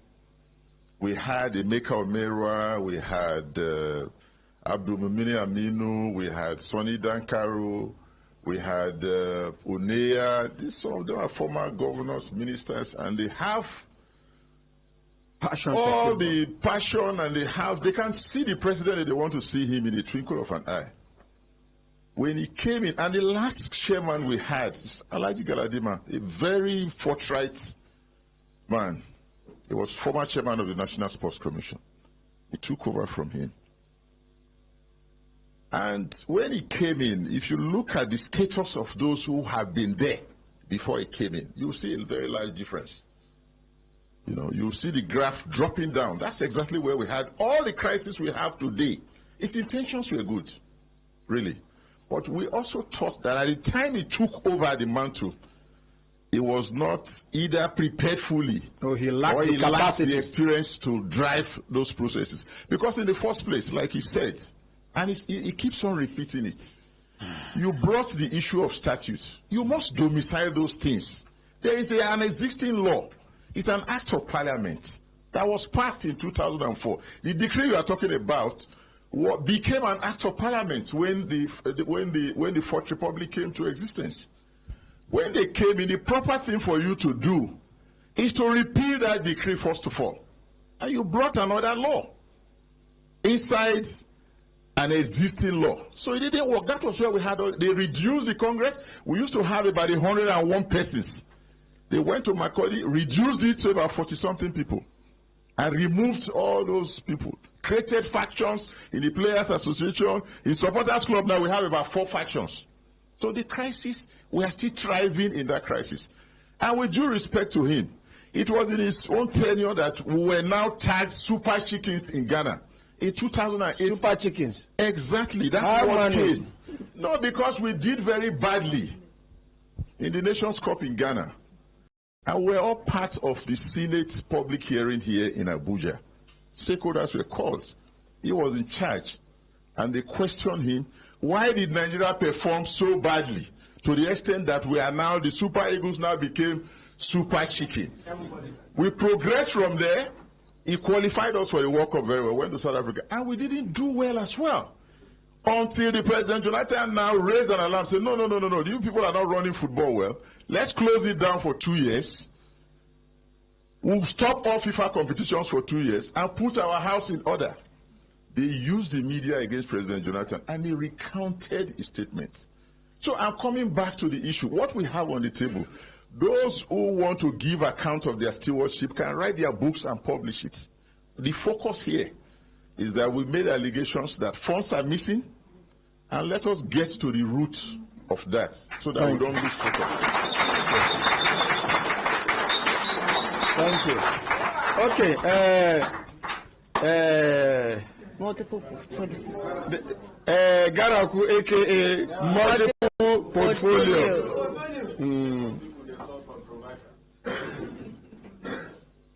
Sorry, sir, with due respect, sir. Because of waiting in done the follow since, some people nickname them controversial because you know great follow them. Okay. So if I call you controversial, no verse. Now be waiting they call you. If it be like say you don't take away they hungry you to insult this man. No, just hide. Okay? Me, I never hear of where they call you controversial. I just hear them for the first time. They call you controversial. President, yes, they do. First of all, your name. What my name's Ahmed Shuaibu Garagombe. And, okay, Garagombe. Yeah. Me, they call you Garaku. Okay, Garagombe. Garagombe. Thank you so much. I can see we do not have sufficient time. But first and foremost, I would like to agree. The light is hitting you just this way, sir. I would like to agree to a large extent to what Mr. Harrison Jalla said. Almost everybody agree. And also to what MON Emmanuel Babayaro is trying to say. For me, the primary interest why I choose to come here is to make my own contribution to ensure that at least those people we have in our football and sports who are stealing money are found in Kuje prison. That is why I'm here. Are you sure you're not daydreaming? That is why I said yesterday, probably this could be the last bus stop. If you don't get what we are looking for here, I will retire from sports and football. So this is the challenge. This struggle, we have been doing it for more than 15 years. Every day you wake up, you find that money is stealing.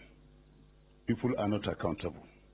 Why do we find it difficult to send one person at least as an example to prison from football, from stealing money from football, from sports? Why? Why is it difficult?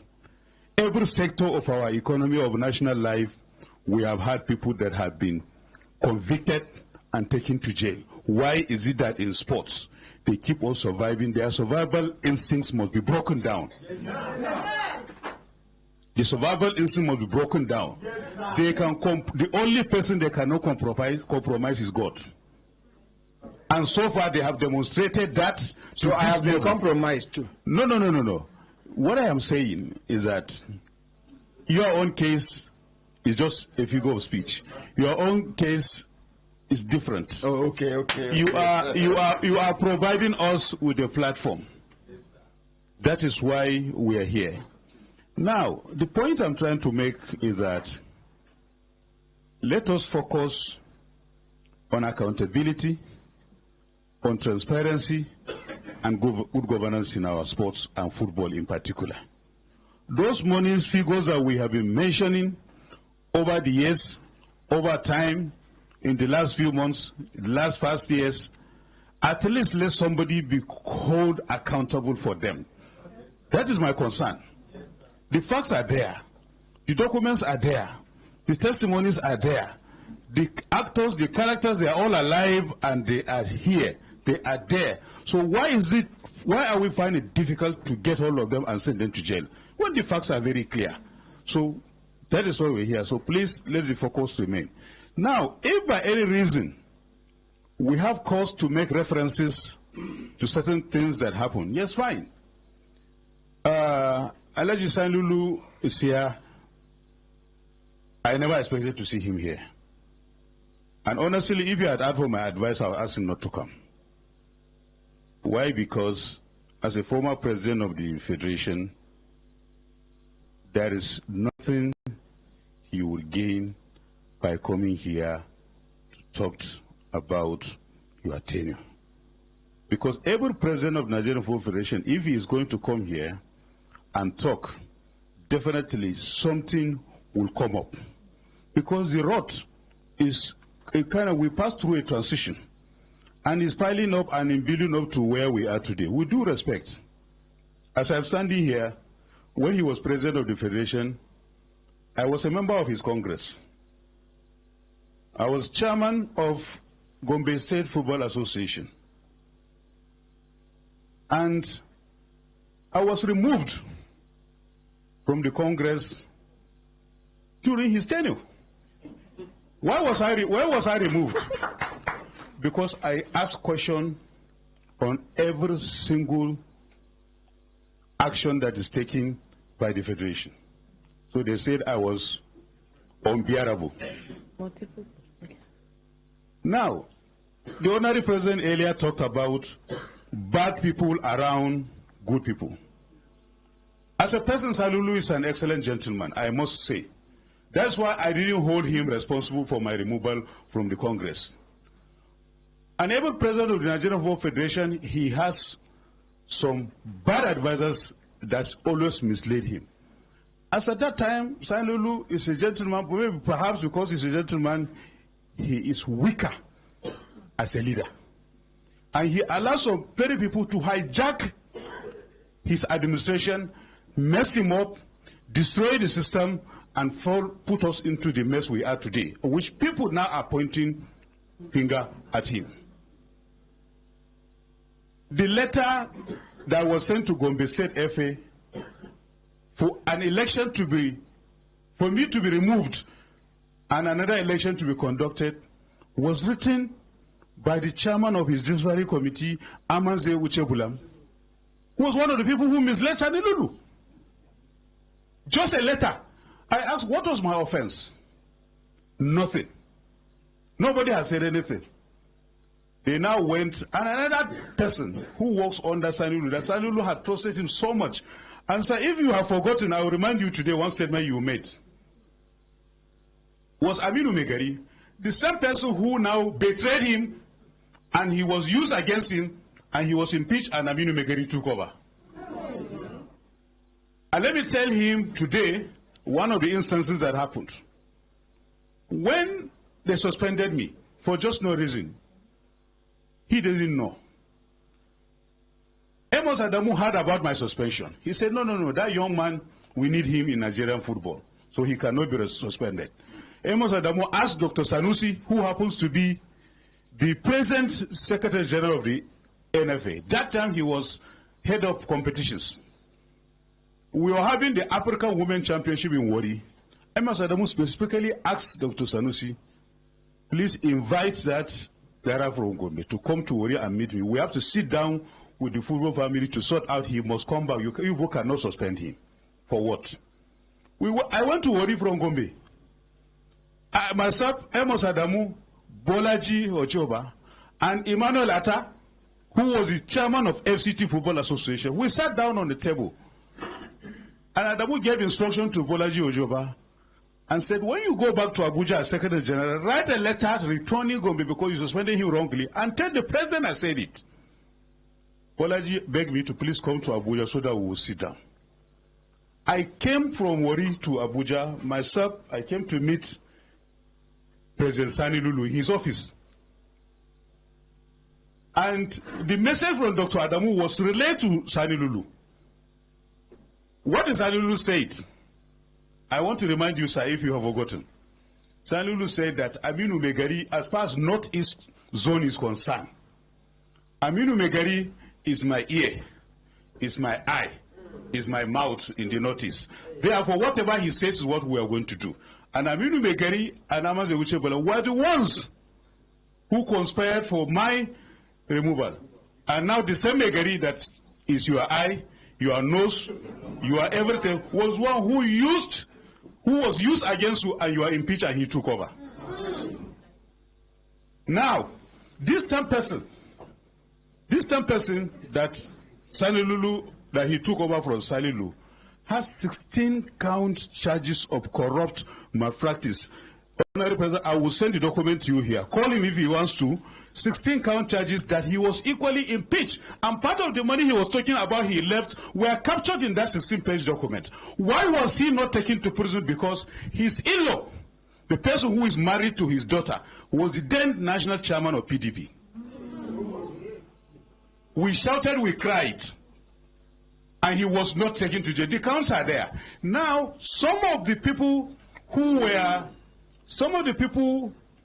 on the board, 13 of them, 9 of them met in a Chida hotel. All of them were given $10,000 to sign the document. Who then give $10,000? The members of that board that time to go and so that they will not impeach him. He got wind that he's going to be impeached the following day. So in Chida, all of them, only one of them who was Chida Hotel. Chida Hotel here. Only one of them who was not there when the money was shared, and the money was given to one of them and he did not give him. He came back and said that his signature was forged. Who could that be? That was Kawu Ahmad. Kawu Ahmad was one of that board. So if we start to go into these things, we may lose focus. But if it can help for the public. I was about to say, you are already derailing No. Because you are not here, Honorary President, you stepped out. Now, so I want to ease myself. Okay. I was listening.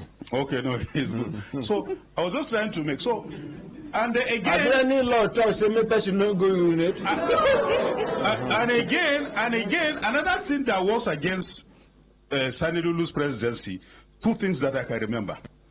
There are 2 things. As at the time we are going for the World Cup, the FA went to deposit money in South Africa. I think about $500,000 or something like that for a hotel, which later was rejected or something. Somehow the government lost that money because they have to change the accommodation, and the government was not happy with that. Nigerian government lose the money, I be South African government. No, Nigerian government, because it's our money. As they deposited. He can clarify, or those who are involved directly can clarify, but that was what I knew. There was money deposited for our camping or our accommodation in South Africa. Later, I think these players or something rejected that money, and the hotel refused to refund the money. That money. So they now came and brought it and said he was responsible. He made people to he's disagreeing with you because they shook okay, fine. Yeah. The second thing was that he was accused of being insubordinate to the president, which was that one I can confirm. He was invited to a meeting with President Jonathan, and he said that he has a meeting with FIFA president. When he comes back, he's coming to attend the meeting with the president. That one I know worked against him. That was why they said they would take him out. Your country's president. Exactly. No, that's what happened. That's what happened. Then the president of an NGO. Exactly. That's what happened. So that's why I say let us not start going back. Okay, leave that one. Let's come back to corruption matter. Now, coming back to corruption. I started yesterday about the NFA. You know, in NFA today, they have a consultant, a marketing consultant, that is more or less like a lifetime marketing consultant. Nobody they contest with them? At all. And there is a section in that consultancy. As an APCOM member, I will apply. They will not. So many people. The process of appointing him was so transparent. There is no review, and there's a clause in that contract. Every single kobo that comes to the federation, every single kobo that comes into the federation is entitled to 15%. Whether he is the one who negotiate or facilitate that income or not, he's entitled to that. And again, they are using that consultant as a bridge where they withhold money. The consultant will go and collect money from sponsors. He will warehouse it in his account. He will not release it to the NFA. But when the NFA are looking for money, they will come to the consultant and borrow money with high interest rates. He will release the money to them. And by the time the money from the federal government comes, because it doesn't come to him, but all sponsorship money comes to that consultant. Until today, if I'm not mistaken, consultant, what will be the name of the company? I think it's Pamosi. And who are the owners of the company? It's Mike Itamabo. And who again? I think that's the one that I know.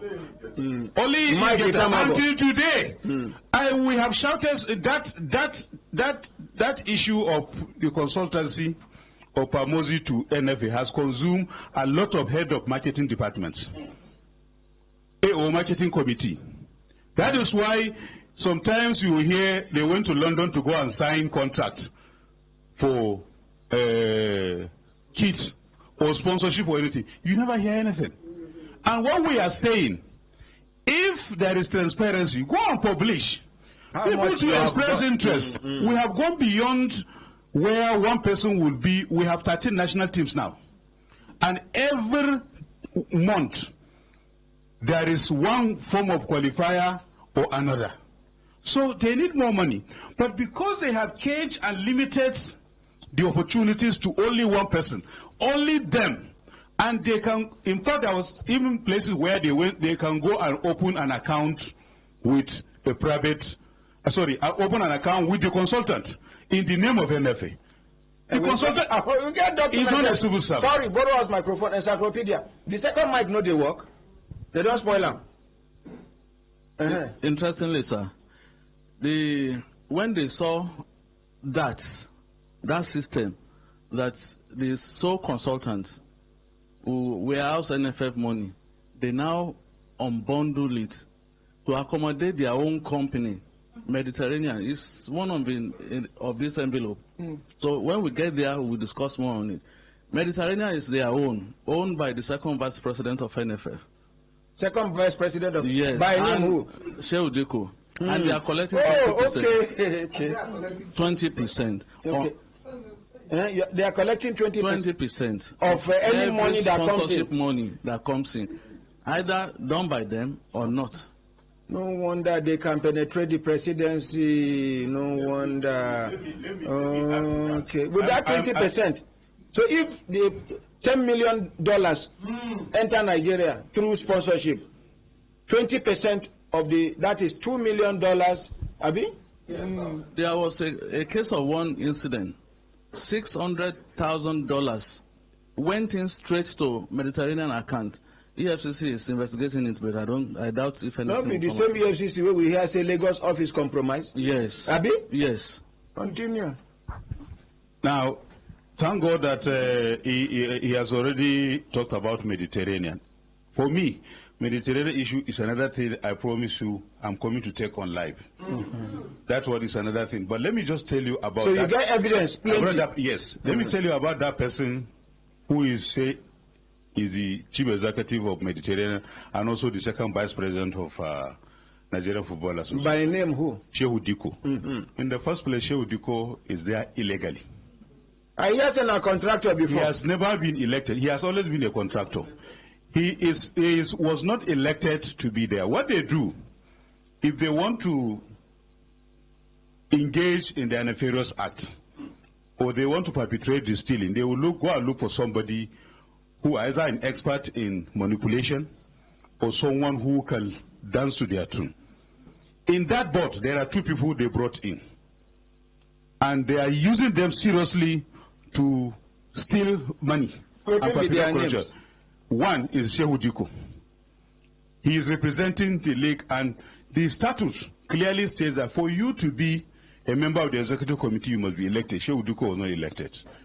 He was nominated on text messages, and there's nowhere the electoral guideline says that nominations of the chairman of the league or the first vice president of the federation should be by text. So he's occupying that position illegally, which is criminal actually.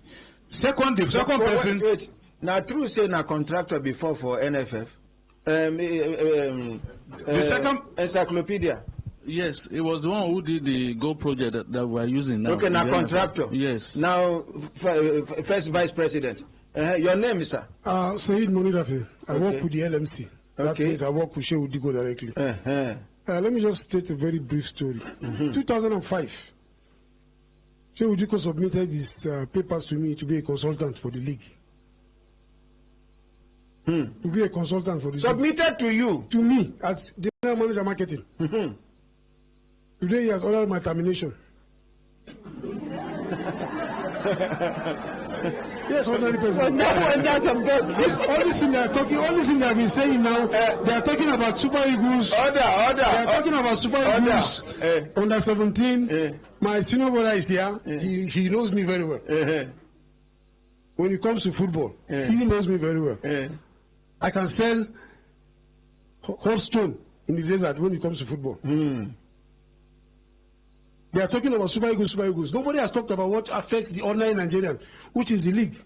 It will interest you to know, ordinary president. The last time I spoke here, prompted them to pay backlog of salaries to staff 4 months. Hey! Well, it means we are making impact.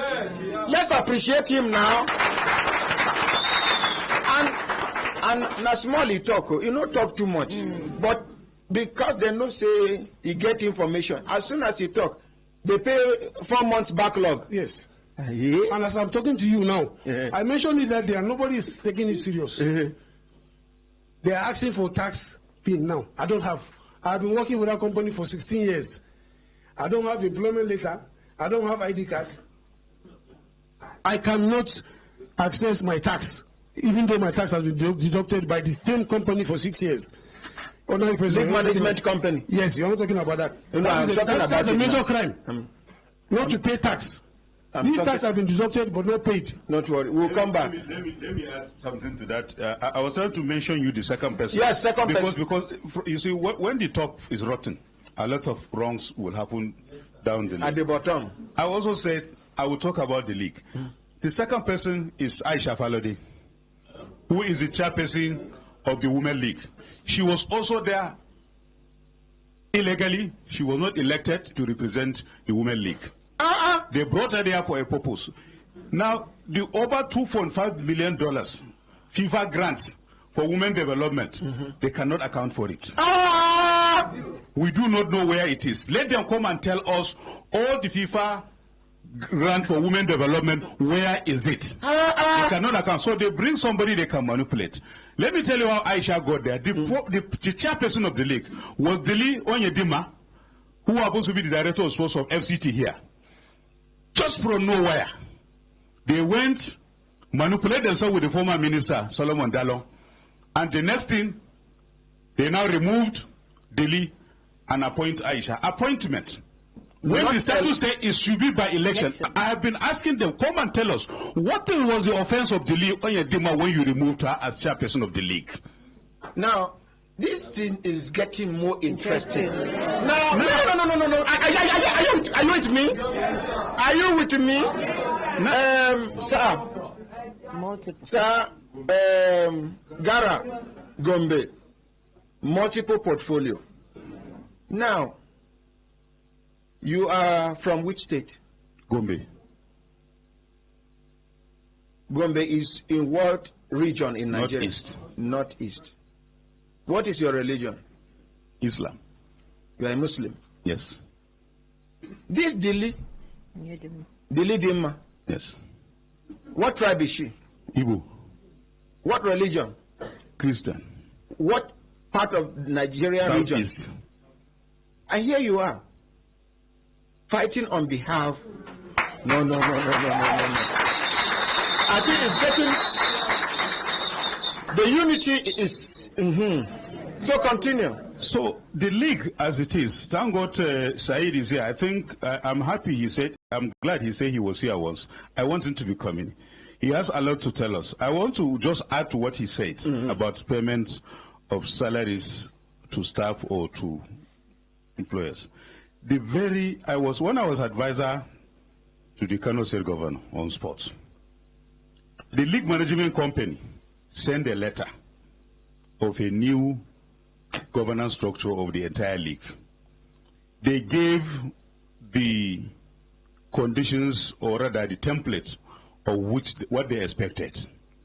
First, they said every club in the league must have a 100 million naira bond in place, deposited with them. The reason being that players and coaches are always being on salaries year in, year out.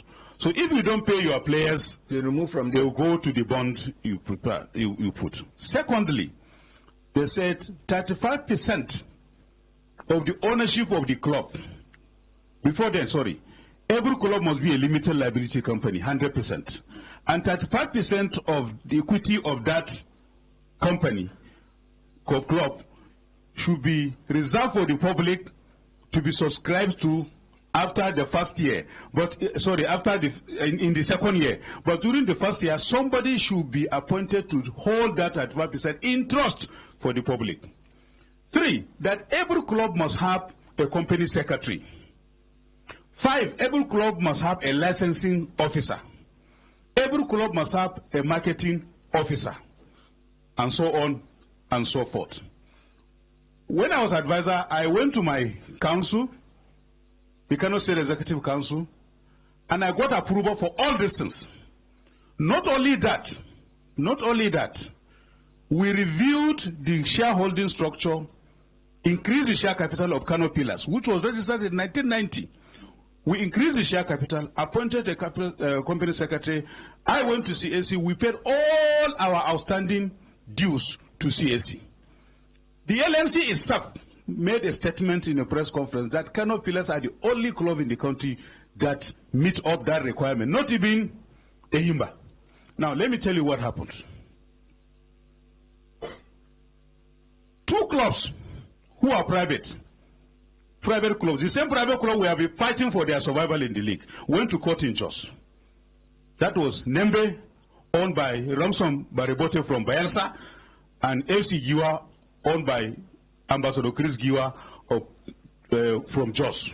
They went to court in Jos and get a court order restraining the LMC from imposing the 100 million naira bond because they are private, they cannot afford. Good. The same LMC, because it is a case of dog eating dog, the same LMC now came back and said, okay, for every 9 matches, they have reduced the 100 million to 25 million. So you pay 25 million for 9 matches. After 9 matches, you review the bond to 25 million. Because when you multiply 9 times 4, you have 34, which are the number of matches you play in the whole season. Now, no club has done that, and that is the beginning of our problem. That's why what we have is a competition, is never a league.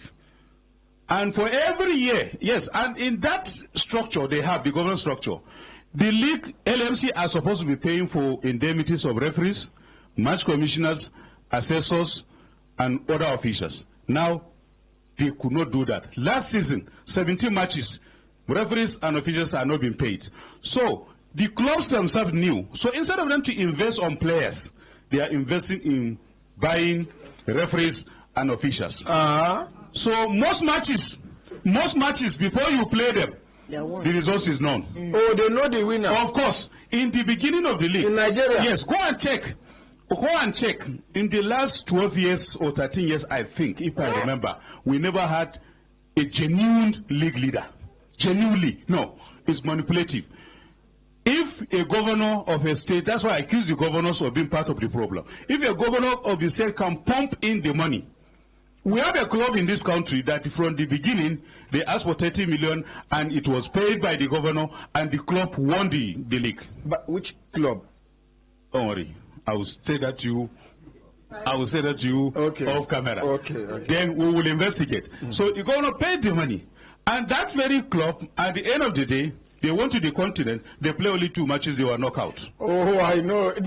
I bet, remind me of the state's name. Just remind me, this club is not... there are so many of them. The name of the club, there are so many of them.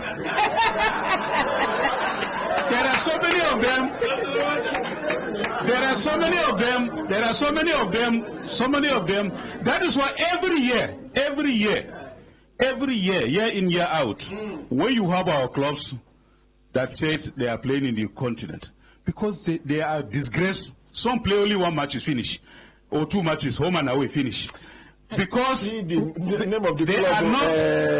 They are not. Because they did not emerge through proper competition. So we have a very serious challenge in that area. So that LMC, as it is, if it is not unbundled, dissolved. You mentioned the letter yesterday. Oh, may God bless the soul of General Sani Abacha.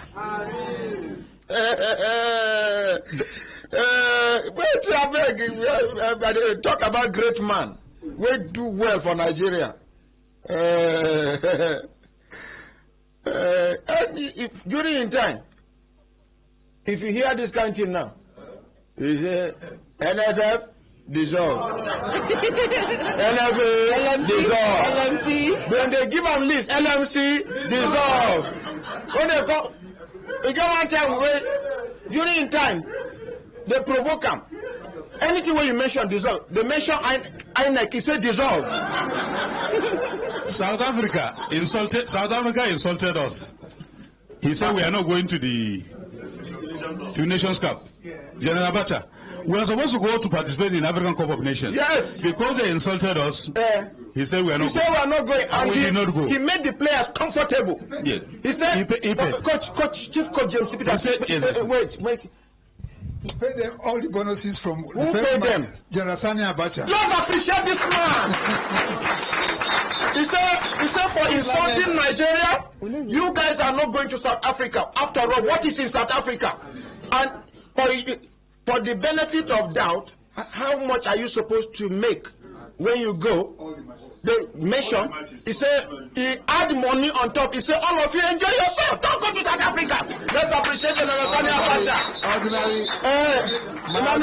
My ordinary president, I was one of those players. Beneficiary. Oh, you supposed to add Emmanuel Babayaro Abacha for your name.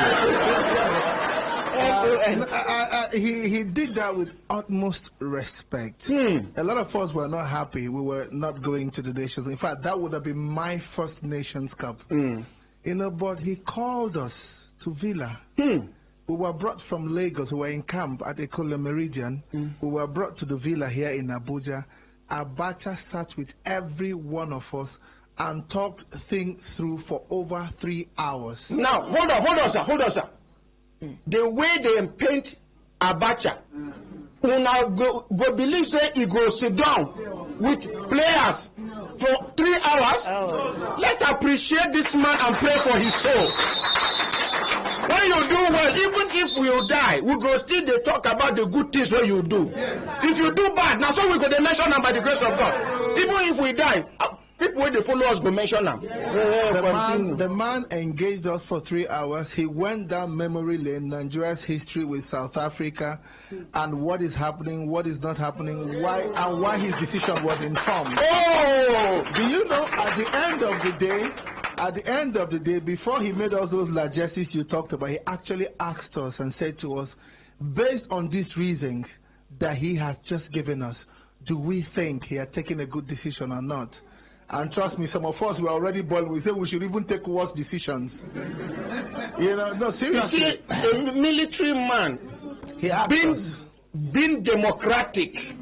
He did. He engaged us. He did. We spoke together, and it was when we told him we were totally in support of what he did. So he gave you reasons. Yeah, he did. For you to reason. And asked if his reasons were cogent enough, and we said it was.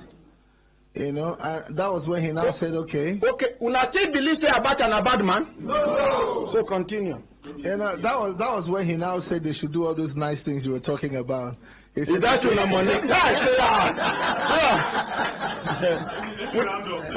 Okay, yes, sir. Now for the benefit of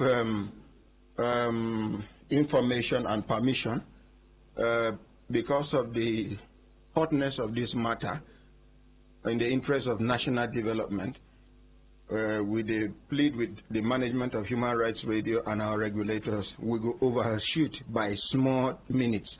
Thank you. Okay.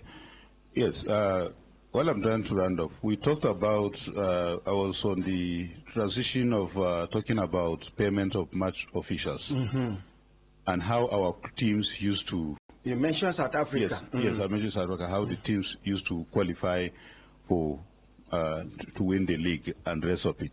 That process is not transparent. The referees themselves are part of the problem. Person where they no pay well, you can't see a watch money. Yes, you know go collect. Exactly, exactly. No, the thing when no belly you must do longer throat. Yes, exactly. To some extent also, those who are in charge of the refereeing department in the federation and in the committee are part and parcel of the problem, because sometimes the body language of the leader can determine and to a large extent. For instance, the head of the referees desk in the NFF today, which is the powerhouse of corruption in terms of referee in Nigeria, one character or one person called Sani Zubairu is the one who has been at the forefront of manipulating referees' appointments into the league. This same person. This same person. Is here. Yes. This same person went to Bauchi, his state, and contested election into House of Representatives and lost, and he came back to take his desk. Nobody asked him, where did you get money to go and contest election and come back? And what is the regulation of public servants when they want to go and contest which election? Year this thing happen? This year. So he's not the first person. Good. Many people don't do them. Good. We know the ones where even go look for governor, some go look for senate, some they don't even hand over to the next person. Then go, it be like saying that their papa business. Even if now your papa business, if you get siblings, they go challenge you. Now, your exit should not run down the business. These people left under this government presidency. Take note. Take note. The level of impunity in this country at this level is increasing. Somebody will leave his public office, go to contest election without permission, without handing over the office to. We are not forcing you to resign, but hand over the office. Exactly. But this man where you mentioned, you know, being be the first person. Many, I get the list. Yeah, because this one is in our immediate constituency. That's why I picked that one up. And because of the damage he has been creating in our refereeing department in Nigerian football, that's why I've mentioned it. This is the same person that has been alleged in Galadima here to own houses and a plaza. Where does that money come from? Where is it? What is his salary? And I also that is captain of the referees. The secretary, the head of department of the referees department. The captain of referees. Okay. All right. Because when you say captain in football, you mean the organ of referees. Okay. Now, so on this, again, let me say this. Some time ago, if you remember, there was a story that was going around where some two teams playing football in Bauchi, where they were scored 75-1 and 70-0. Eh? Na India? In Bauchi. 71-1? Yes, 71-1, which involved Bubayoro Warriors Ball Club of Gombe, which is owned by me. The other one is police machine team, I think from Nasarawa. I think there are 4 of them in Bauchi. The Bubayoro Warriors Ball Club from Gombe, which is owned by me, I warned the coach and the secretary of the club. I called them from Lagos. I said, don't go to Bauchi for that match, because it's a kind of a qualifier to play in the National League. I said, don't go. Without my knowledge, they went. They went. And they gave them the next thing I read on the internet that Bubayoro Warriors conceded 75-1 to police machine team. What I did from there, immediately I disbanded them. After I disbanded them, I wrote a letter to the FA, to the NFA. The following day, I got a call from FIFA and BBC from London. In fact, the guy from BBC was asking me, how could we invest so much like this in a club and disband it? I said, I don't support corruption. That's why I disbanded them. Now, they came back and the NFA set up a panel to investigate the scandal. After that, the NFA banned all the referees who participated in that game for 10 years. So banned the clubs that participated for 10 years. And also banned the officials of the club for 10 years. Which year this thing happened? I think it's 2014. So 2012. 2012. So they are still banned? Now, yes, they are banned. Now, I'm coming to the point will shock you, the point I'm getting to. I'm giving you this background. I wrote a letter to the Inspector General of Police, then MD Abubakar, because a police team was involved. Yes, police. I wrote him a petition. I said he should investigate my team and his team, police team, that was participated, that brought that scandal. It was even in Chinese television. The Chinese pick it, 75-1 in Nigeria, football. So, when I wrote that letter to the Inspector General of Police, MD Abubakar then ordered for investigations into the scandal. I don't know what happened after that. But what will shock you, the referees who were banned for 10 years, this same Sani Zubairu has returned them into the league and they are officiating in our league. Okay. I have their names. I have the names of the referees. It's on my phone. Okay, bring out your phone and mention their names. And they are still officiating in our league. It's just like this NUC waiter said and discover 100 and something fake professors. How can someone... Now we demand that NUC, Nigerian University Commission, should tell us the list of the names of the fake professors and the schools where they are. We demand. It's not enough for you to say you have discovered or uncovered 100 and something fake professors. From which schools? Let us know whether your children are fake professors they pass through. It means your children are fake and their certificates is fake. Simple. Abdul Sani Mohammed, Mohammed Salawuddin, Musba Murtala, Habibu Bakari, Olu MC Chiroma, Garba, Olu MC Chiroma Garba, Joshua Akiyola, Garba Umar, and James New. People wait there around me, we and everybody, when I will go back to play back this today's program, every single name when I hear them mentioned in the course of this program, I'll itemize them. We are going to write officially inviting them to come and defend themselves or to say their own side of the story. Good idea, yes? Yes. Good. Nigeria must be good. and better than it is. Because how can somebody who pretends to advise over such a scandalous match, football match, that brought shame to this country, and a panel sat and that person was banned for 10 years, then he'll be smuggled back to be officiating our football. That is why, do you know what the shame that happened in Bauchi? At some point, 5 balls were being used. When balls goes out from the other one, another one comes from here. Before you even kick that one, you say a goal, he'll come back. Because the two matches were going on concurrently. So simultaneously, so the other one is they are giving signal. Police barracks match is 3-0 now. Okay, before you know it, now this one they will score 5, because it is the number of goals that will determine who goes. So before they knew it, they go 75, and you know they will have 75 one. I know why the team they paying you now. Now they score. No, honestly, for the fact that I even want my team not to go, in fact, I could have been banned too.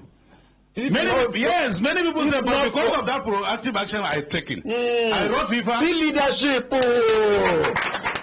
I wrote FIFA, I wrote the NFA, and when this cause that I have, so that was why, in fact, some people were still asking, why should Ghana not banned? Why should I be banned? Because I've already warned them not to go. I have evidence, and I've already told them, the authorities, the NFA, I wrote them to say that these people went without my permission, and I have disbanded them because I can't invest in them and disband a team like that if I have very thing to listen to hide. Make we call CPFCT, make we know the update. Okay, thank you. So, now you never go. You go come back tomorrow, make we continue from where we stop. No, I'm traveling. You are traveling? I can always come once I'm available. Because this matter of Nigerian football will not finish. We must get justice for Nigerians. Exactly. We must get justice for Nigerians. Because we are going to touch on the ministry.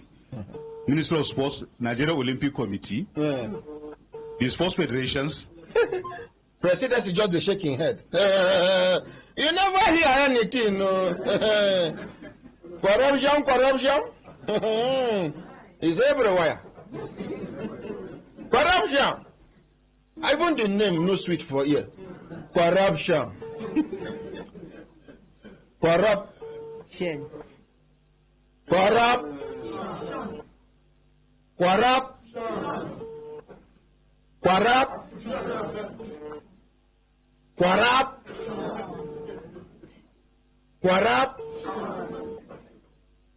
Okay. Make we call CPFCT. Make we know which action in don't take. CP Balachiroma. Now, when Alkali be CP, now they call CP Vigilant. Thank you. He's always vigilant. Now DIG. I've been at AIG. Alkali, that handsome police officer. Very calm. You know they rush himself. Alkali. Hello? Hello, CP Balachiroma. Good morning again. We need update as regards the action that has already been taken. Well, I'm taking over the case myself. Now CP the IPO of the case now. Let's appreciate CP IPO. Any case where CP go be your IPO, now prison you don't go. We're taking over the case. We'll take it to headquarters. And so we'll do the proper. Thank you. We will call you tomorrow. Make we know how far. Now, let's appreciate CP Balachiroma, aka IPO. Yes, you say you dey travel. I bet when you come back, because this matter we will start. We know the end and more. No. Till the justice come I out. said this is final bus stop. There is nowhere we have not shouted, we have not spoken, we are called names. In fact, some people even say we are jobless. Fine, we are jobless. And if you check the profile of all those who today are calling us jobless because they found themselves in that glass house, destroying our football, if you check their profile, they were nowhere, nothing. No. Oh, na glass house be the place. But before you know person will get it, catapult. before they know it, they have amassed so much wealth. They have amassed so much wealth. They have built houses. Their children are schooling abroad, and these are the ones that, in fact, I don't want to mention some things here, but these are the people who will tell you that you are jobless. Well, those who live in glass house should not use catapult. Yeah. They are always past presidency, that. Over to you, make we hear which you don't gather so far and waiting be the position of the presidency. Quickly, sir. Because, you know, quickly. Final President and Brekete family. Your name now? My name is Mfon Udot. Mfon Udot is my name. As I have always done whenever I'm here, my own is to take all the reports here, and then pass it to the appropriate quarters. And what I've heard today, I've jotted it down. I'm going to develop it, and I'm going to send it to where it's supposed to go. At least you go, don't do your own. It's up to them to do their own part. Done my own part. So that's what I'm assuring this place, that whenever I'm here, whatever I heard, I will take the report to the appropriate and quarters. Then when who sent me here. When they give me documents, I will photocopy the same documents and give to you as usual. And attach to the report. As usual. And send to them. Thank you. So Thank you. Of what is happening. Thank you. Pass the microphone here. I want to personally apologize to Madam Nena Akaye Meli. Madam, good morning. Good morning, the ordinary president. Good morning, the Brekete family. Good morning, the Nigerians where they hear also. Well done, ordinary. Yes, ma'am. They do better work. You hear service failure to football, huh? I they hear Which action you go take under Servicom? Waiting I want. Because we Nigerians are with the customers. These football administrators, now them be the producers. Service failure. And we are not happy. We are disgruntled. I want to also solicit that we engage with the people and have this properly articulated. We have written them a letter. They no come. But one person don't come. The Assistant General Secretary don't come. Deputy General Secretary of NFF don't come, even though they say NFF now are illegal. In fact, you get court judgment where we read yesterday. I want to observe that this matter is really very complex, the way it's going, but you are handling it well and bringing all the people to book. You're handling the way you're going about it. The stakeholders are here and you're actually addressing the facts and the figures, which is very commendable. And if you hear your name in the course of this program, this is an open invitation. Yes. Come, you'll be given an opportunity to say your own side of the story, even before the letter will come to you. This is a live program. I cannot control what people are going to. I'm not supposed to know everything they have in mind. This is a reality radio and television talk magazine program. So when they mention your name, if you have a counter, come and counter. Thank you. I want to also suggest that since this centers around corruption, that you also get ICPC involved. They are also proactive, so they can track and investigate this process. Madam. So that they can deal with. Do I need to invite ICPC? If they are proactive, like you mentioned, proactive organizations, they respond without being invited. Are they not authority? Yeah. Are they not established by government? This suggestion no work, madam. ICPC, when they hear me, if una won't come take over, make una take over. I'm sure they are hearing you. And what will they do here? Now to expose waiting there for ground with evidences, with documents, not the doctored ones, the original documents. So if ICPC want, make them do. If EFCC want, make them do. If presidency want, make them do. If they no do, after this government, another government go come, we go revisit this matter, and the truth must come out. Well done, ordinary president. Thank you, madam. It's a good job, and then we would get to the bottom of it as you have already started. Nigerians are behind you, and we're supporting that the justice be done in this matter. Thank you very much. Thank you. Ordinary, I want to also appreciate you. Go come tomorrow, make we do tomorrow. Thank you, ma. Please. Make we, I beg, no vex. Look, I appreciate her. She will come tomorrow. Appreciate her. She's coming tomorrow. Clap for her well. She's coming tomorrow. She's coming tomorrow. She's coming tomorrow. tomorrow. Clap for her. My name is Joseph Benjamin. I'm not a football house family. My advice to this honorable house and the people that bring the cry from the Football Association is that before football, you go there, you know go they talk about where the football they go. But now where the football they go, now the other person they interested, go come to you, but it's running to go and attack the other person. That's what is going. I want you people to bear in mind that as you are talking here, those people have a team that are watching you, but they have a team that knows where this ball is going. They know that this ball is going to where court. And now, who do we need to tackle? We need to tackle the legal department of this either ICPC, EFCC, or police. They are now with them. I'm saying this because I don't have any proof, but I'm telling you what is happening overnight is that which officers are they going to give a legal advice? If after all that you have labeled here, one person will just use biro and say there is no prima facie case established, these people should go.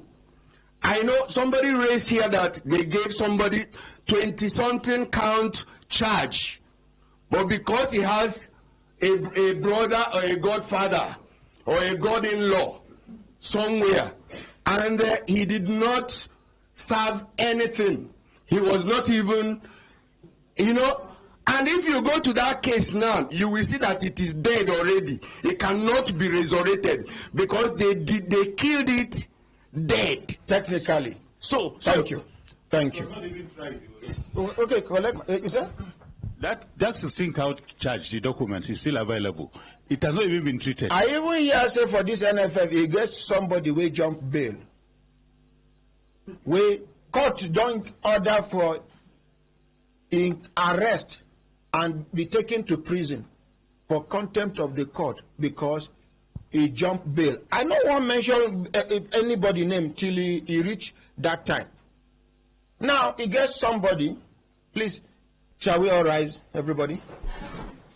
We are going to sing a happy birthday song for somebody. 1, 2, 3, go. Happy birthday to you. Happy birthday to you. Happy birthday, happy birthday, happy birthday to you. And the person where they celebrate his birthday today, now Casey. Happy birthday to you. Please let's appreciate him. We wish you many years in return. Thank you very much. On behalf of everybody,